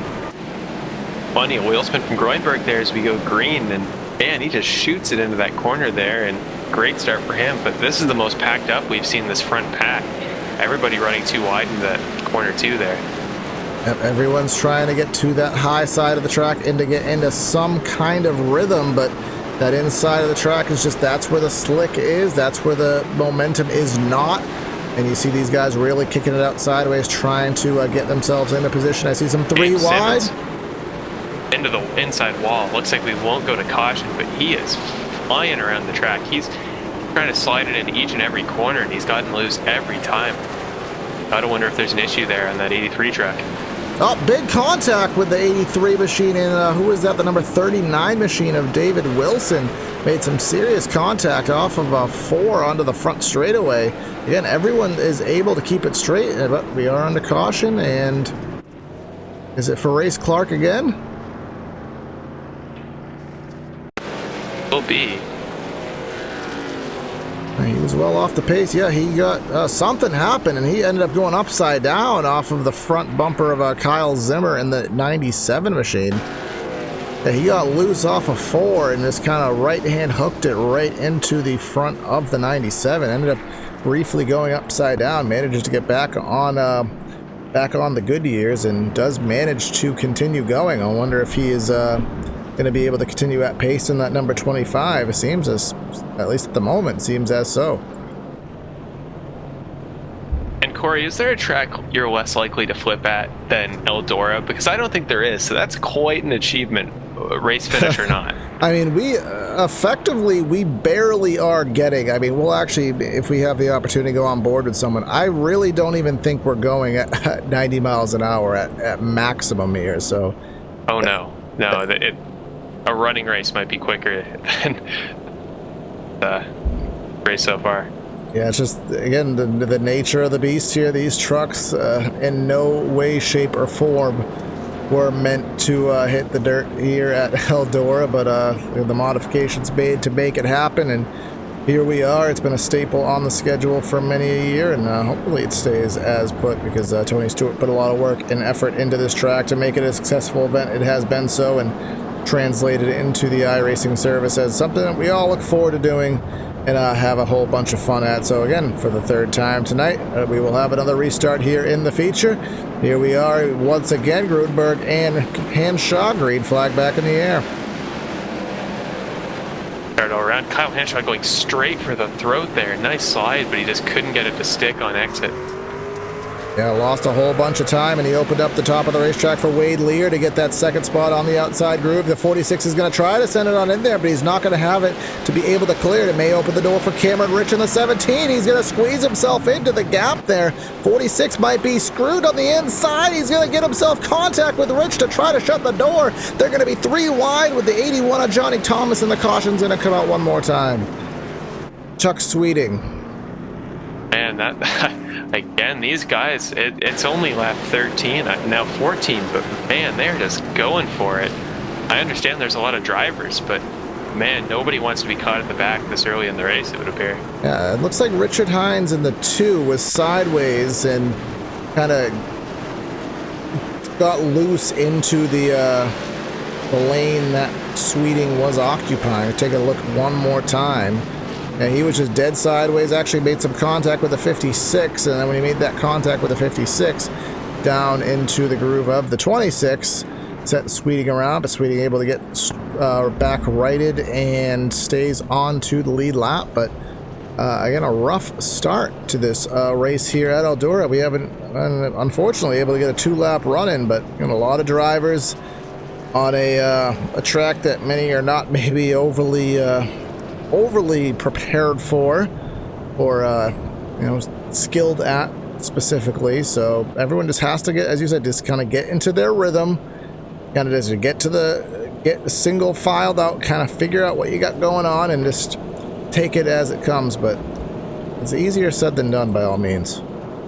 Yeah, I can speak from experience, especially at a track as tight as Eldora, in terms of there's not many long straightaways. Like, if you were to run USA International in the dirt, it's a very technical track. It's very difficult, and even experienced dirt drivers will make mistakes today, and I'm expecting that. I'm expecting we'll see at least one surprise spin, whether it's kind of mid race or late when everybody's making aggressive moves through the.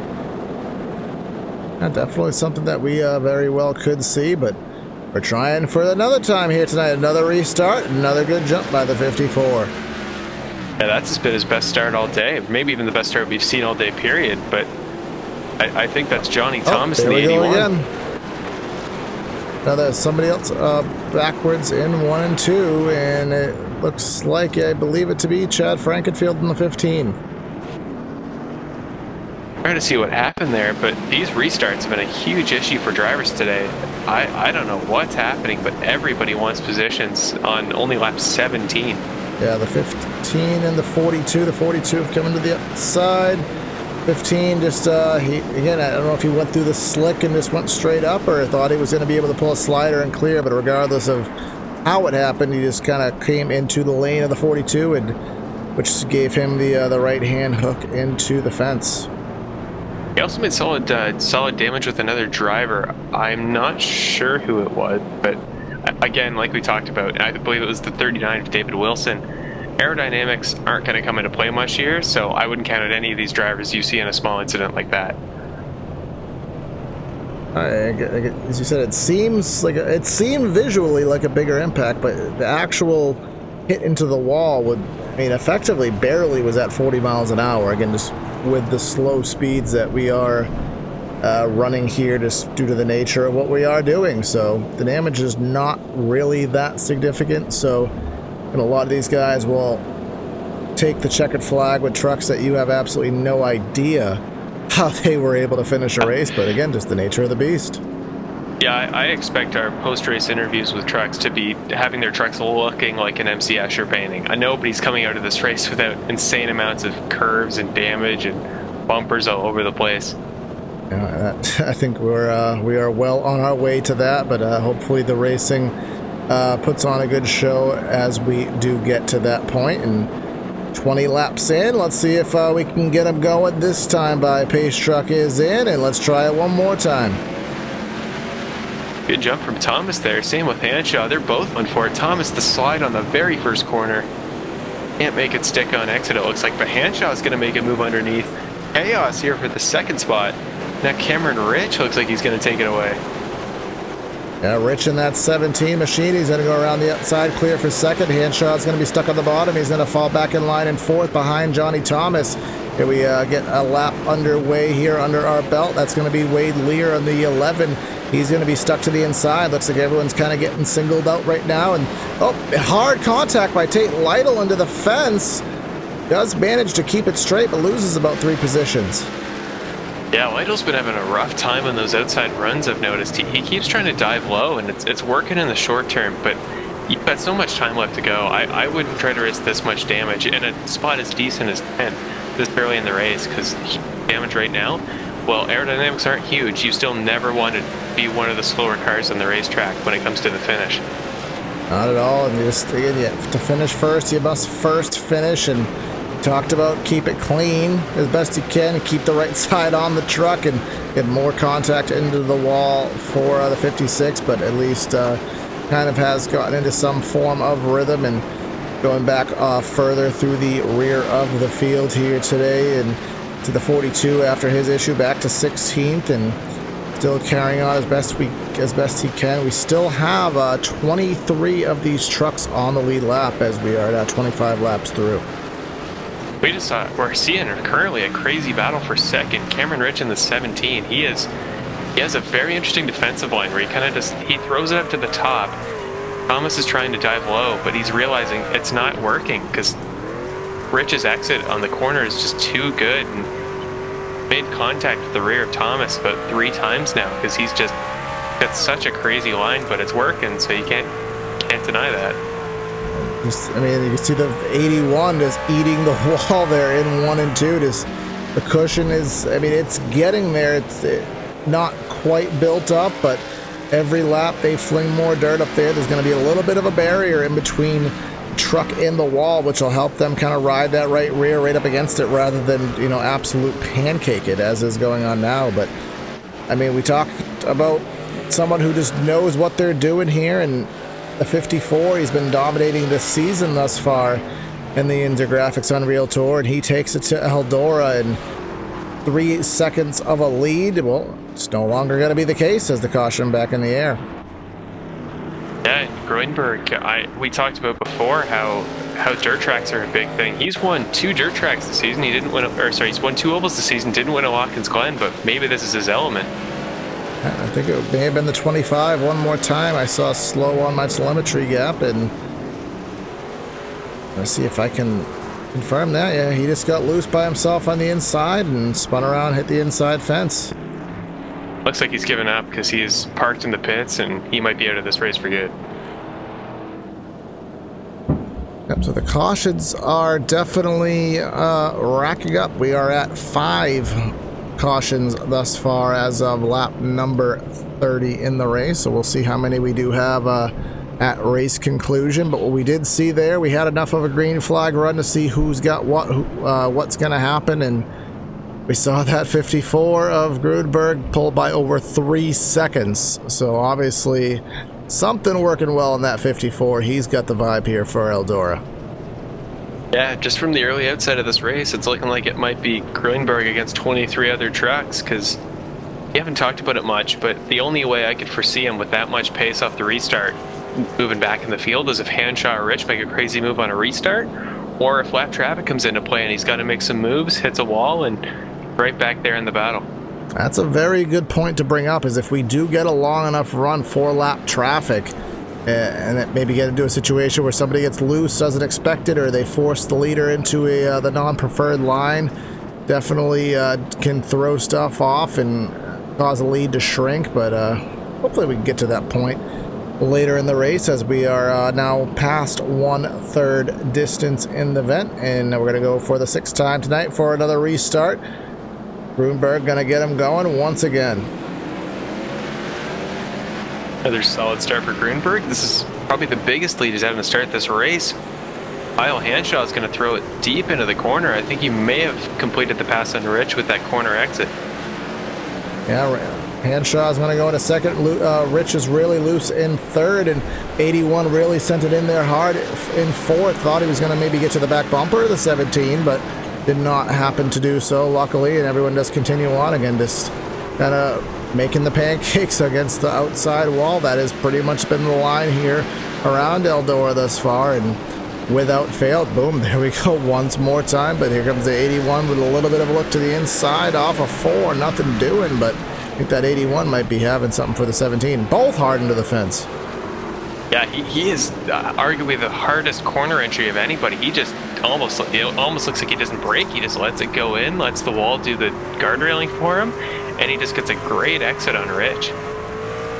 I mean, as you said, it could be the approach for some of the guys. It's just, I mean, it could just be a matter of mistake, or, I mean, I'm not exaggerating. It might just literally be what some drivers are trying to accomplish, is just use the wall as your bumper and just go off of it. And I mean, it'll work. Can't discredit it. It'll work, but can't tell you for how long. I mean, if you're standing on that podium at the end of the race, who cares how you got there? Exactly. I mean, it's not, you're not paying for the truck to get fixed, so it's going to be fine next week. So take the trophy, take the points, and run with it. Here comes Thomas to the inside again of the 17. He's going to sail it on in there, get the classic slide job. I expect to cross over. There it is, 81 into the fence, down the back straightaway, some contact. I almost got the corner panel of Rich there. It looks like Rich has had the same strategy this whole race, just lets the back end wash out a whole bunch. But that, as we saw earlier with the 25 of Race Clark, if you leave your back corner panel open and it takes a hit, you can be going straight around in an instant. So he really needs to watch out for that. Marshall, I'm just watching, sorry to cut you off, but 4 through 6, the last time through 1 and 2, these guys aren't just tapping the wall for a rotation. These guys are pounding the wall. Yeah, there is some solid contact being made here. I guess people are watching Johnny Thomas and Cameron Rich going at it, and they're like, well, they're up there, we're back here, let's try it. And it seems to be working. Yeah, I mean, I'm not going to say that I'm a specialist here by any stretch of the imagination, but I've seen, guys hit the right rear here just to kind of help it rotate. You do the same thing at Bristol almost worked to an extent. But I've just not seen people just blatantly go in there and just say wall, but that seems to be, boom, 1, 2, 3 trucks in a row doing it. But up front, I mean, we haven't focused on the guy who's been dominating because there's just nothing going on up front. Matt Grutenberg, see, he's a little bit of that right rear tap. That's what I expected to see out of these guys, is that little right rear tap, and that's what the leader's doing. And, well, leader's doing it. Must be the right way to do it. He's running by far the cleanest line of anybody. He's, like you said, just making a little bit of contact with the corner panel. Certainly not the brutal side contact we're seeing from some other cars, but if he gets far away enough, it doesn't matter what his line is, because nobody can see him, and hence nobody can copy it. Yep, and we are under caution once more, and we were on board with the 54. I didn't quite see what the cause is. Again, I don't have any eminent... It was a spin from the 15 of Chad Frankenfield. Contact with our good friend Kevin G, we'll call him. Yeah, it looks like he just slid in there, got the corner panel, just like I just talked about. If you let that corner panel open and a guy comes in too hot, you're going straight around, and that's what happened. Maybe it slid up in there. The 44 was right in front of him, and I think the 44 may have checked the 15 up enough where he just didn't have the opportunity to slow up from behind and got into the 15. So, but that was probably about a 10 or so lap run, which it really got us kind of showing who has what, and it doesn't look like anybody's going to have the 54, but by any stretch. But it's gonna really, I think it's gonna turn into an attrition battle of not so much getting dropped out of the race, but just a matter of is somebody really going to screw up the suspension on the right side of those trucks? I mean, you can only pound them that hard against the fence for so many laps. Yeah, I think the only way, you just talked about the dominance of Grutenberg so far, I think the only way anybody gets him is if they get some help from the lap traffic guys up front, because we're starting to see more and more damage.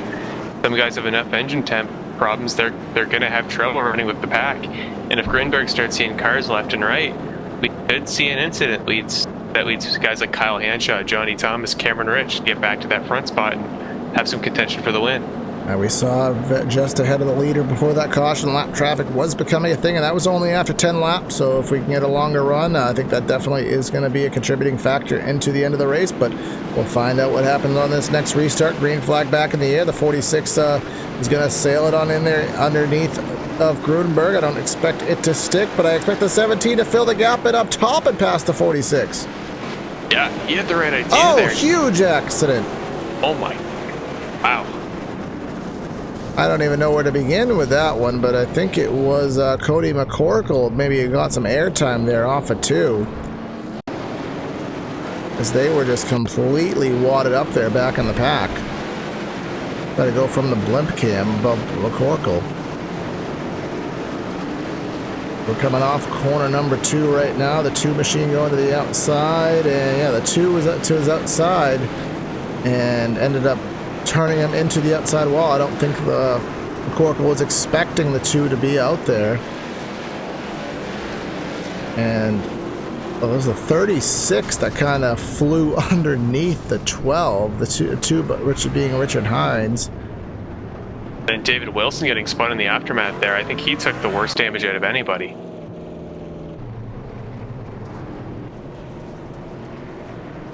So now coming to less than 40 to go, and Matt Grubberg hasn't done a single thing wrong in this race. He's dominated the segments that we have gone green, pulled away by a long shot. So again, it's just going to be literally a matter of lap traffic, or is someone gonna do something to him in the first maybe lap or 2 of a run, where it seems to be only about a lap or 2.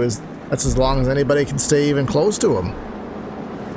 Yeah, somebody's gonna have to make some drastic move this early in the end, because we saw Kyle Hanshaw there with the crazy slide in the first corner, and he didn't have the corner exit speed. But that's the only way guys are gonna be able to get Groenberg at this point. And if they even do, how long are they going to be able to hold it for is going to be the question. But he's definitely got it working here tonight. Green flag back in the air. It's going to be the 17 to the inside. I already see contact with a 46 in the second row there. Another crazy slide from Hanshaw. Nobody really having the potential to get Groenberg this year. Pretty safe into the first corner. Tate Lytle, he's had a lot of wall impact, but look where he is. He's running in the 4th spot. Hanshaw with all those sliders got him stuck to the inside. Now he goes looking for second, all the way back to falling out of the top 5, stuck in the inside groove, and we're going to have another caution. Another spin. And another contact behind it. Man, these guys are just dropping like flies on these restarts. 21 of Austin Verway. I don't know why I keep adding a missing word to that. But we'll try to see what happened to the 21. I think he just got loose by himself off of 2, and contact with Peter Short there in the number 24 coming after that. Yeah, Peter Short just nowhere to go. He was trying to avoid the car coming down to avoid Verway, and he just made contact with the man himself.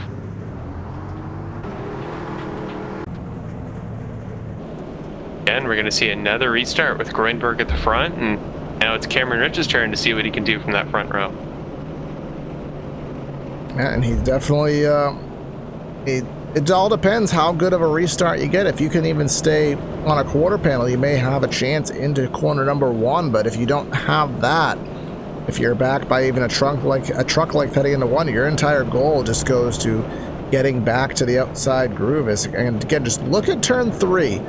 The entire track is slick, so I mean that leads to many of the issues we have. Is there's not a lot of grip out there. There's a lot of drivers here probably not overly suited for the dirt track, so you add slick, you add drivers who aren't used to it, and well, it's kind of the recipe for what we have here tonight.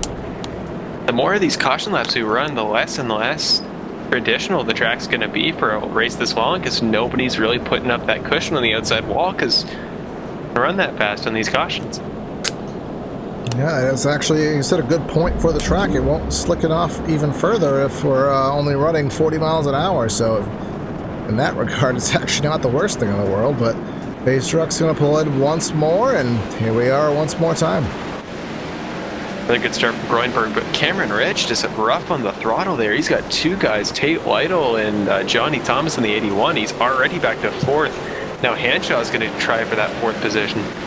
Gets it. Man, rough start there for Cameron Ridge. Yeah, Hanshaw trying to get back what he lost on that last run, back in the 4th now. Rich falls back to 5th. And once more, we're going to be behind the caution car. Couple slow vehicles, Cody McCorkle, Kyle Zimmer, both slow off of 4. Two former victims of incidents. You got to wonder if these subtle car troubles are catching up to them.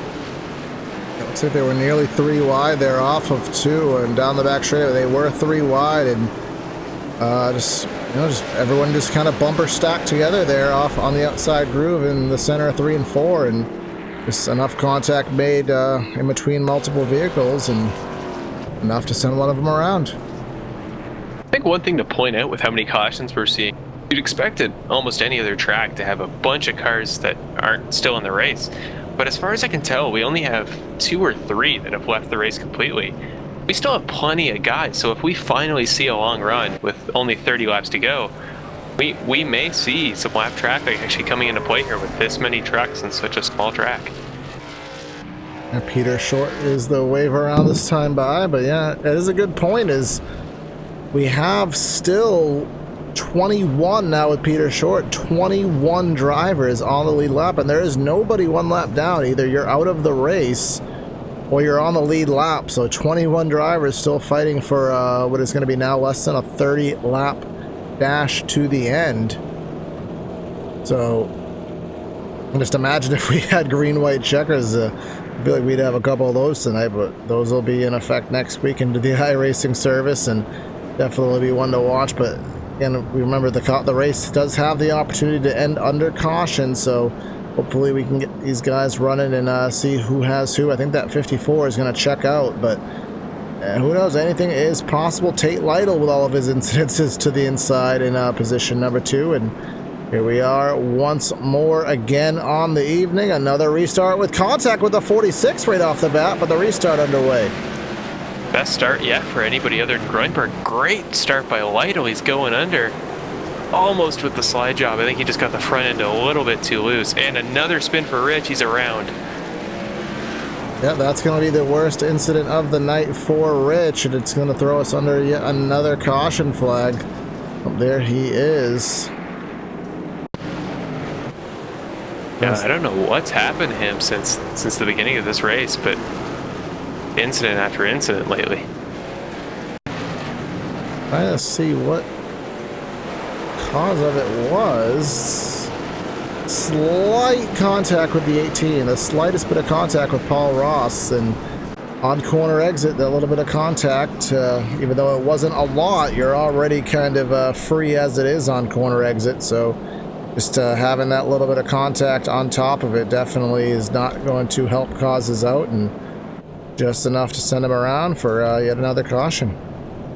That's the biggest weakness of that so-called, Larson liner, even what a lot of guys are doing and just throwing the car into the wall, is you leave your back quarter panel so open for contact that if anybody like Paul Ross even gets a little bit of a shove there, you're going straight around, and it's a very weak line in that sense. Yeah, between the two things of running the top and again the bottom of the racetrack open to incident with just drivers pulling slide jobs, or again just hitting the wall and just getting loose on your own, just kind of seems to be the name of the game thus far. But I mean, the beauty of the dirt tracks is that caution flags are very short, only 2 to 3 lap caution flag cycles here at Eldora, so already on the 1 to go, and we're coming to 25 laps to go.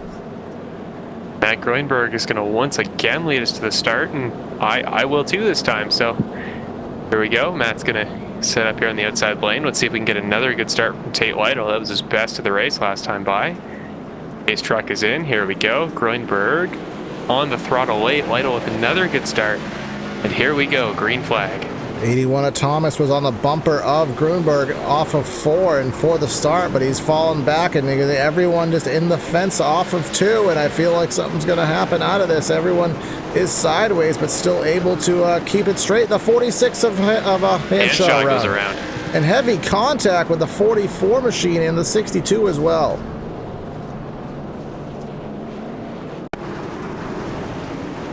Yeah, it looks like he just... It's the exact same situation as the Ross incident a minute ago. He just gets that back end too far out, goes to throw it in the corner, leaves his quarter panel open, and contact from Thomas, and he is around again. Yeah, just kind of a slider gone wrong. He pulled the slider, but he didn't shut the door in time to maybe allow the 81 to do a crossover. He just kind of slowly shut the door, and by the time that the 81 realized that what he was doing, he just didn't really have an opportunity to back out of it at that point, and pulling the pit road. Not sure if it's for a penalty or to retire from the event, but Henshaw, top 5 driver thus far on the evening, and is in pit road, and I'm trying to see if he has if he's trying to do repair or if his evening is over. Not quite sure. The truck does not look damaged enough to retire, but Still currently in the session. But Marshall, let's play a game we played on our last broadcast. You win absolutely nothing if you can guess how many cautions we're up to right now. Oh boy. I know, it's what a prize. Okay, I'm gonna guess. I think I was right last time. Let's guess 9. 11. Wow. And we're at what, lap 63? Yeah, so I mean, just pure mathematics, I think maybe we can get 4 or 5 more. I don't want to, but just the mathematics of how many probably can fit in the interval to finish this race out. Hopefully it doesn't come to that point, but we'll see what happens as we are getting ready for another. Never mind. Looks like a delayed green there. The pace truck even got the late call on that. I mean, yeah, at least the game's messing up, and it's not our fault, right, Corey? We're perfectly up to speed. It's not a game, it's a sim. I'm sorry. Yes, don't want to offend the community on that. Yeah, It isn't game TV, it's sim TV. Yes. Oh my god, that worked perfectly. That worked perfectly. I think Kyle might steal that one off of us for when they come back, but the pace truck is in, and the green flag back in the air for the 12th time tonight. Nice start again by Groenberg. No chance Lytle's going to slide under this time, but Thomas might. Lytle hard contact with the wall. Thomas, they've squeezed. Man, another contact. What is happening on these restarts? Oh, we're running out of laps, and everyone wants the best spot they can get, and grip is just at a premium here, so everyone is all over the place trying to see where they can go, but I think we are kind of spread out at this point, so I think the initial restart hectic things we've seen thus far may spread out just a little bit. Is the 42 off of corner number 4 with the 44 machine, some slight contact there, but again, everyone is starting to be able to save their trucks and go back to pounding the fence like we've been seeing. Yeah, that seems to be the strategy tonight. I think Matt Groenberg is the only one running his strategy. Everybody else isn't. And maybe if they could see him, they'd be taking notes, because Groenberg is incredible in this outside wall lane. And another caution. Looks like Kyle Zimmer involved in that one in the 97 truck. See what happened here. Back on the replay, and he's running. Cameron Rich again. He's running that inside lane as Zimmer, and Rich just, I think he hit the wall loose down the track right into this lane, and Zimmer was just a kind of an innocent bystander with that one.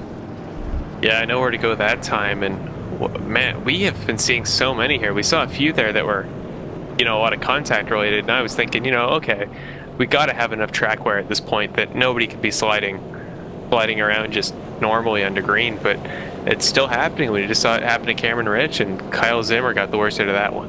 And now you have to just imagine with the laps running out, and everyone wants the positions they can get. So even if you're not fully comfortable in your truck with the handling of it, the laps come down, and you see that spot in front of you, and you may just drive it even more aggressively into the corner than you're comfortable with, just because you see the spot. I mean, we're racers, it's in our blood. You see the position right in front of you, you're going to do whatever you can to take it, and fortunately not ending cleanly in everyone's endeavors. Yeah, but even though we had keep it clean as one of our goals of the race, it wasn't happening. I mean, like, we've seen it so often here, and what is it, 12 cautions now? That's insane, but it was going to be chaotic, and we're seeing the fruits of that right now, because it has been an insane race. But the one guy in this race who's kept it clean and minimized the damage, where is he running right now? He has been in first as long as I can remember. Exactly, so the one guy listens to the keys to the race is the one guy who's in position to take the checkers, but still 14 more laps to perhaps change that fact as the green flag in the air once more. That guy just got a huge run off the first corner, and again, nobody can touch him. And as we've seen, that may be all he needs to take off again if nobody can get him on that first corner. And Tate Lytle just, all over the fence through 1 and 2. And, well, here we go once more with a yellow. Kyle Hanshaw. Yeah, he just got his lap back. One of the biggest names we saw in those heat races. He was having a great race with those slide jobs, but he cannot keep it off the wall in these last few laps. I'm not sure what happened there. Oh, it looks like the incident was slightly ahead of him. Todd Smith in the 64. Looks like he went around prior to that, actually. The 00, I think, got under his quarter panel again. Then Zimmer went upside down off the bumper of the 46 of Anshaw. Another flip, like it's a dirt track. I didn't think that was possible, but it's happening frequently enough. I mean, going back to 2003 at Darlington, have you ever? Oh, I've never. I've never. Not at Eldora anyways, but this is going to put us within 10 laps to go now. And, I mean, up front, I mean, not to just want to give all the credit we could possibly give to the 54 of Grunberg, who's led every single lap. He led every single lap of his heat. He got the pole. I mean, I don't really... He started the heat race in the first position, so, I mean, if he can manage to pull the clean sweep off, lead every lap, get the pole, win your heat, start your heat from the pole, I mean, I think that's pretty much the racing equivalent of pitching a perfect game. Did he lead every lap in his heat too? I think he did. I'm pretty sure he did, yeah. You ever seen that in all your years of commentating, Corey? Well, I don't think I've ever seen a complete clean sweep like this, so that would be a thing to see if we can verify the results from the past race. But I'm pretty sure he led all the laps, but regardless, is he going to lead all of them tonight? He's got 10 more to go. Green flag back in the air. Another great start again. Tate Lytle, his best slide he's had lately. Oh my God! Johnny Thomas pulling off a Tony Hawk impression on the fence. We stay green. Okay, that may be the moment of the race, and that's saying something for this insane race at Eldora. Yeah, that was literally on his door in the turn 2 fence on replay very quickly to try to get a better look at that while we have a brief moment. The mega slide drop from the 56 put him on his 2 wheels there, and unfortunately back to 15th, as I'm sure the suspension is completely out of whack, but up front, half second of a lead goes to the 54 of Grunberg. Tate Lytle again in just mega wall mode, trying to do whatever he can. I don't think it's going to be enough, but just look at the gap the top 3 has put over the rest of the field. Yeah, it seems to be working for these front 3. We haven't really seen a group this big take off yet, but he is just... Matt Greinberg again, this is the most contact he's had in terms of seeing anybody on the track. Tate Lytle is keeping pretty quick behind him. Yeah, he's about a half second or so, which isn't... it's enough to keep you on your toes, but at the same time, it's far enough away where you have a little bit of a buffer. I think if you're Grunberg, you could still just run your line. If you're Lytle, you just got to go full send, which, in all honesty, I think he's been doing that either way, so I don't know how much more that 56 could really do. As he gets stuck, he gets over the cushion in 4 into the fence. Hard contact with Grunberg into the fence. Hardest one he's had this far tonight. Yeah, we may only have about 4 laps to go, but this is the best Tate Lytle's run. Just wrong time to do it. Yeah, on the lap times, about half a tenth to a tenth different. Only basically identical laps they ran that last time by, but again, too little too late. He's at the line. He was 3/4 of a second back of your leader, and back in the pack they're pretty much single file for the majority of the field. First time tonight we've really seen that, and of course it being at the end of the race. But look at the 56 closed a bunch that last time by. He is catching. This is incredible. Oh, but I think he just lost it there with a huge impact to the fence off of 2. I think he lost whatever he did gain coming to 2 laps to go. I did knock on wood, Corey. Did you? I think we may have just made a mistake. Yeah, he was getting there. I don't know what he was doing.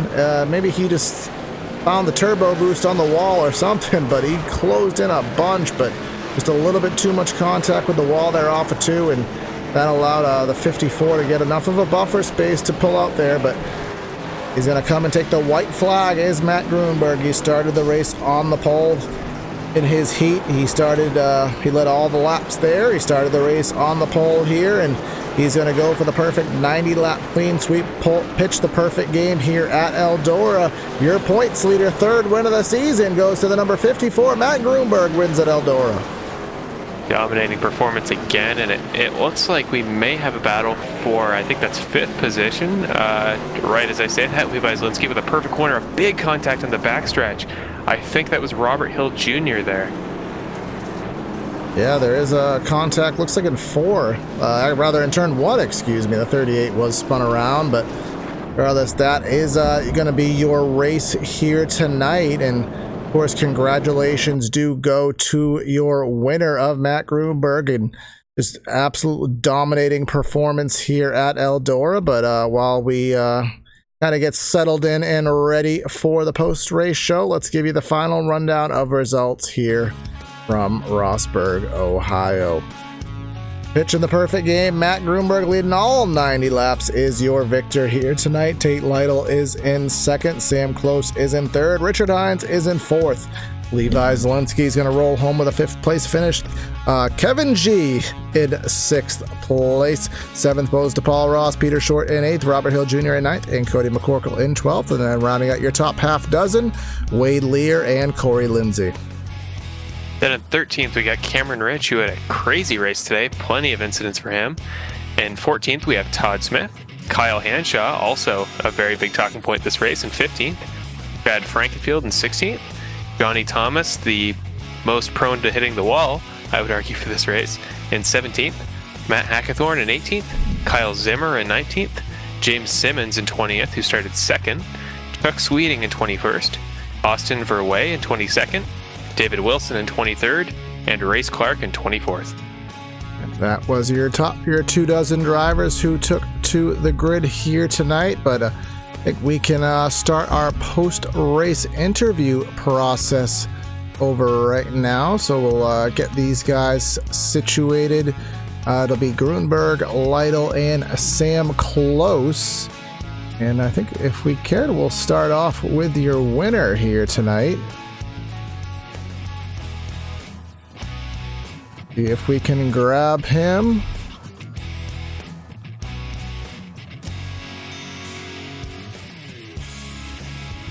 All right, Matt Grunberg, SimTV/PTR TV. You got a copy, brother? Yep, 10-4. All right, so I mean, we were talking about here tonight. I think you pretty much did the equivalent of pitching the perfect game. You started your heat from the front row. I'm pretty sure you led every single lap there. You started this race first. You led every single lap. You win the race. Could anything have gone better for you tonight, you think? Well, it definitely made it a lot easier starting on the front row both races. If I had to start anywhere near the back, it would have been quite the challenge. Huge shout out to Tate coming up from 15th and finishing 2nd. It's super hard to pass here. You really just have to time the slide jobs perfectly, and luckily I didn't have to do any of that tonight. So I guess if I pitched the equivalent of a perfect game, I think our outfield did most of the work for me. So all in all, it was a great night for our Nike Plus Toyota Tundra, and it was great to pick up the win, and hopefully we'll take this momentum into next weekend. Yeah, definitely. That seemed to be the case. Just talk really quickly, Ben, about the track conditions. I know the heats were pretty. The track had a lot of grip in it, but this track is pretty much toast right now. And I mean, you had the cleanest line of anybody. You were at most a little bit of a right rear tap into the fence. These guys were pounding the fence in the back of the pack here. So, what was your approach? And I don't know if you even got to see any of that, but how was it out there on this slick track in the feature?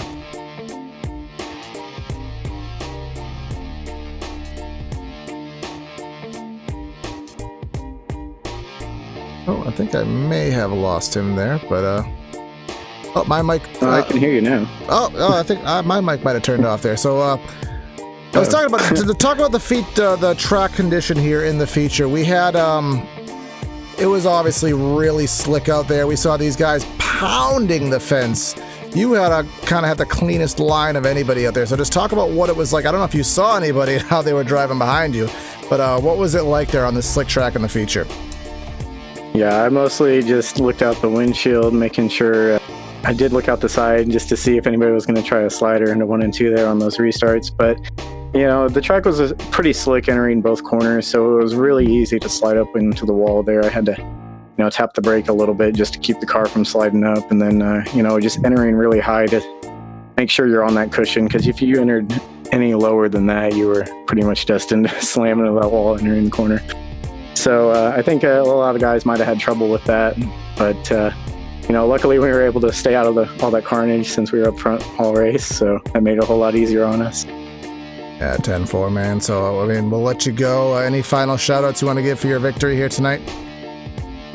Just shout out to the competitors tonight, Sam Close, Tate Lytle, and they both came from pretty far back in the field to finish, you know, second and third there at the end. And I guess they survived all the carnage too, which is, you know, a pretty good feat for itself. So just a shout out to competitors, shout out to the league and you guys for broadcasting, and all the guys back at the One Sim shop for providing me these fast Toyota Tundras week in and week out. All right, brother. Congrats again on the win, and good luck later in the season. Yep, 10-4. Thank you.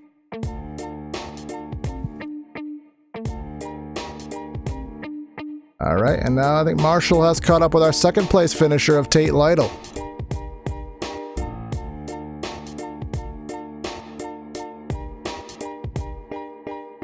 Hey Tate, how you doing? Good, how are you?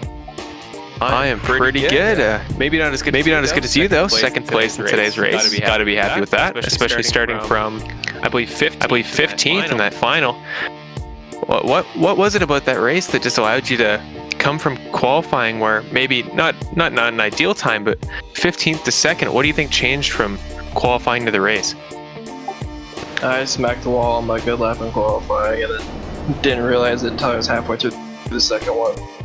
So that kind of mired me back in traffic, and then just hitting everything I could out there. It seemed got second. Really not sure.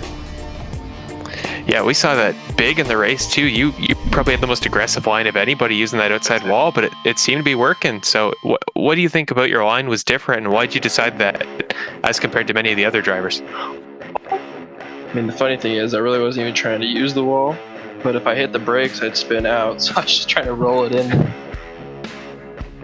Yeah, I mean that'll work in a race like this. I just got to ask, is there anybody you want to thank after the second place performance?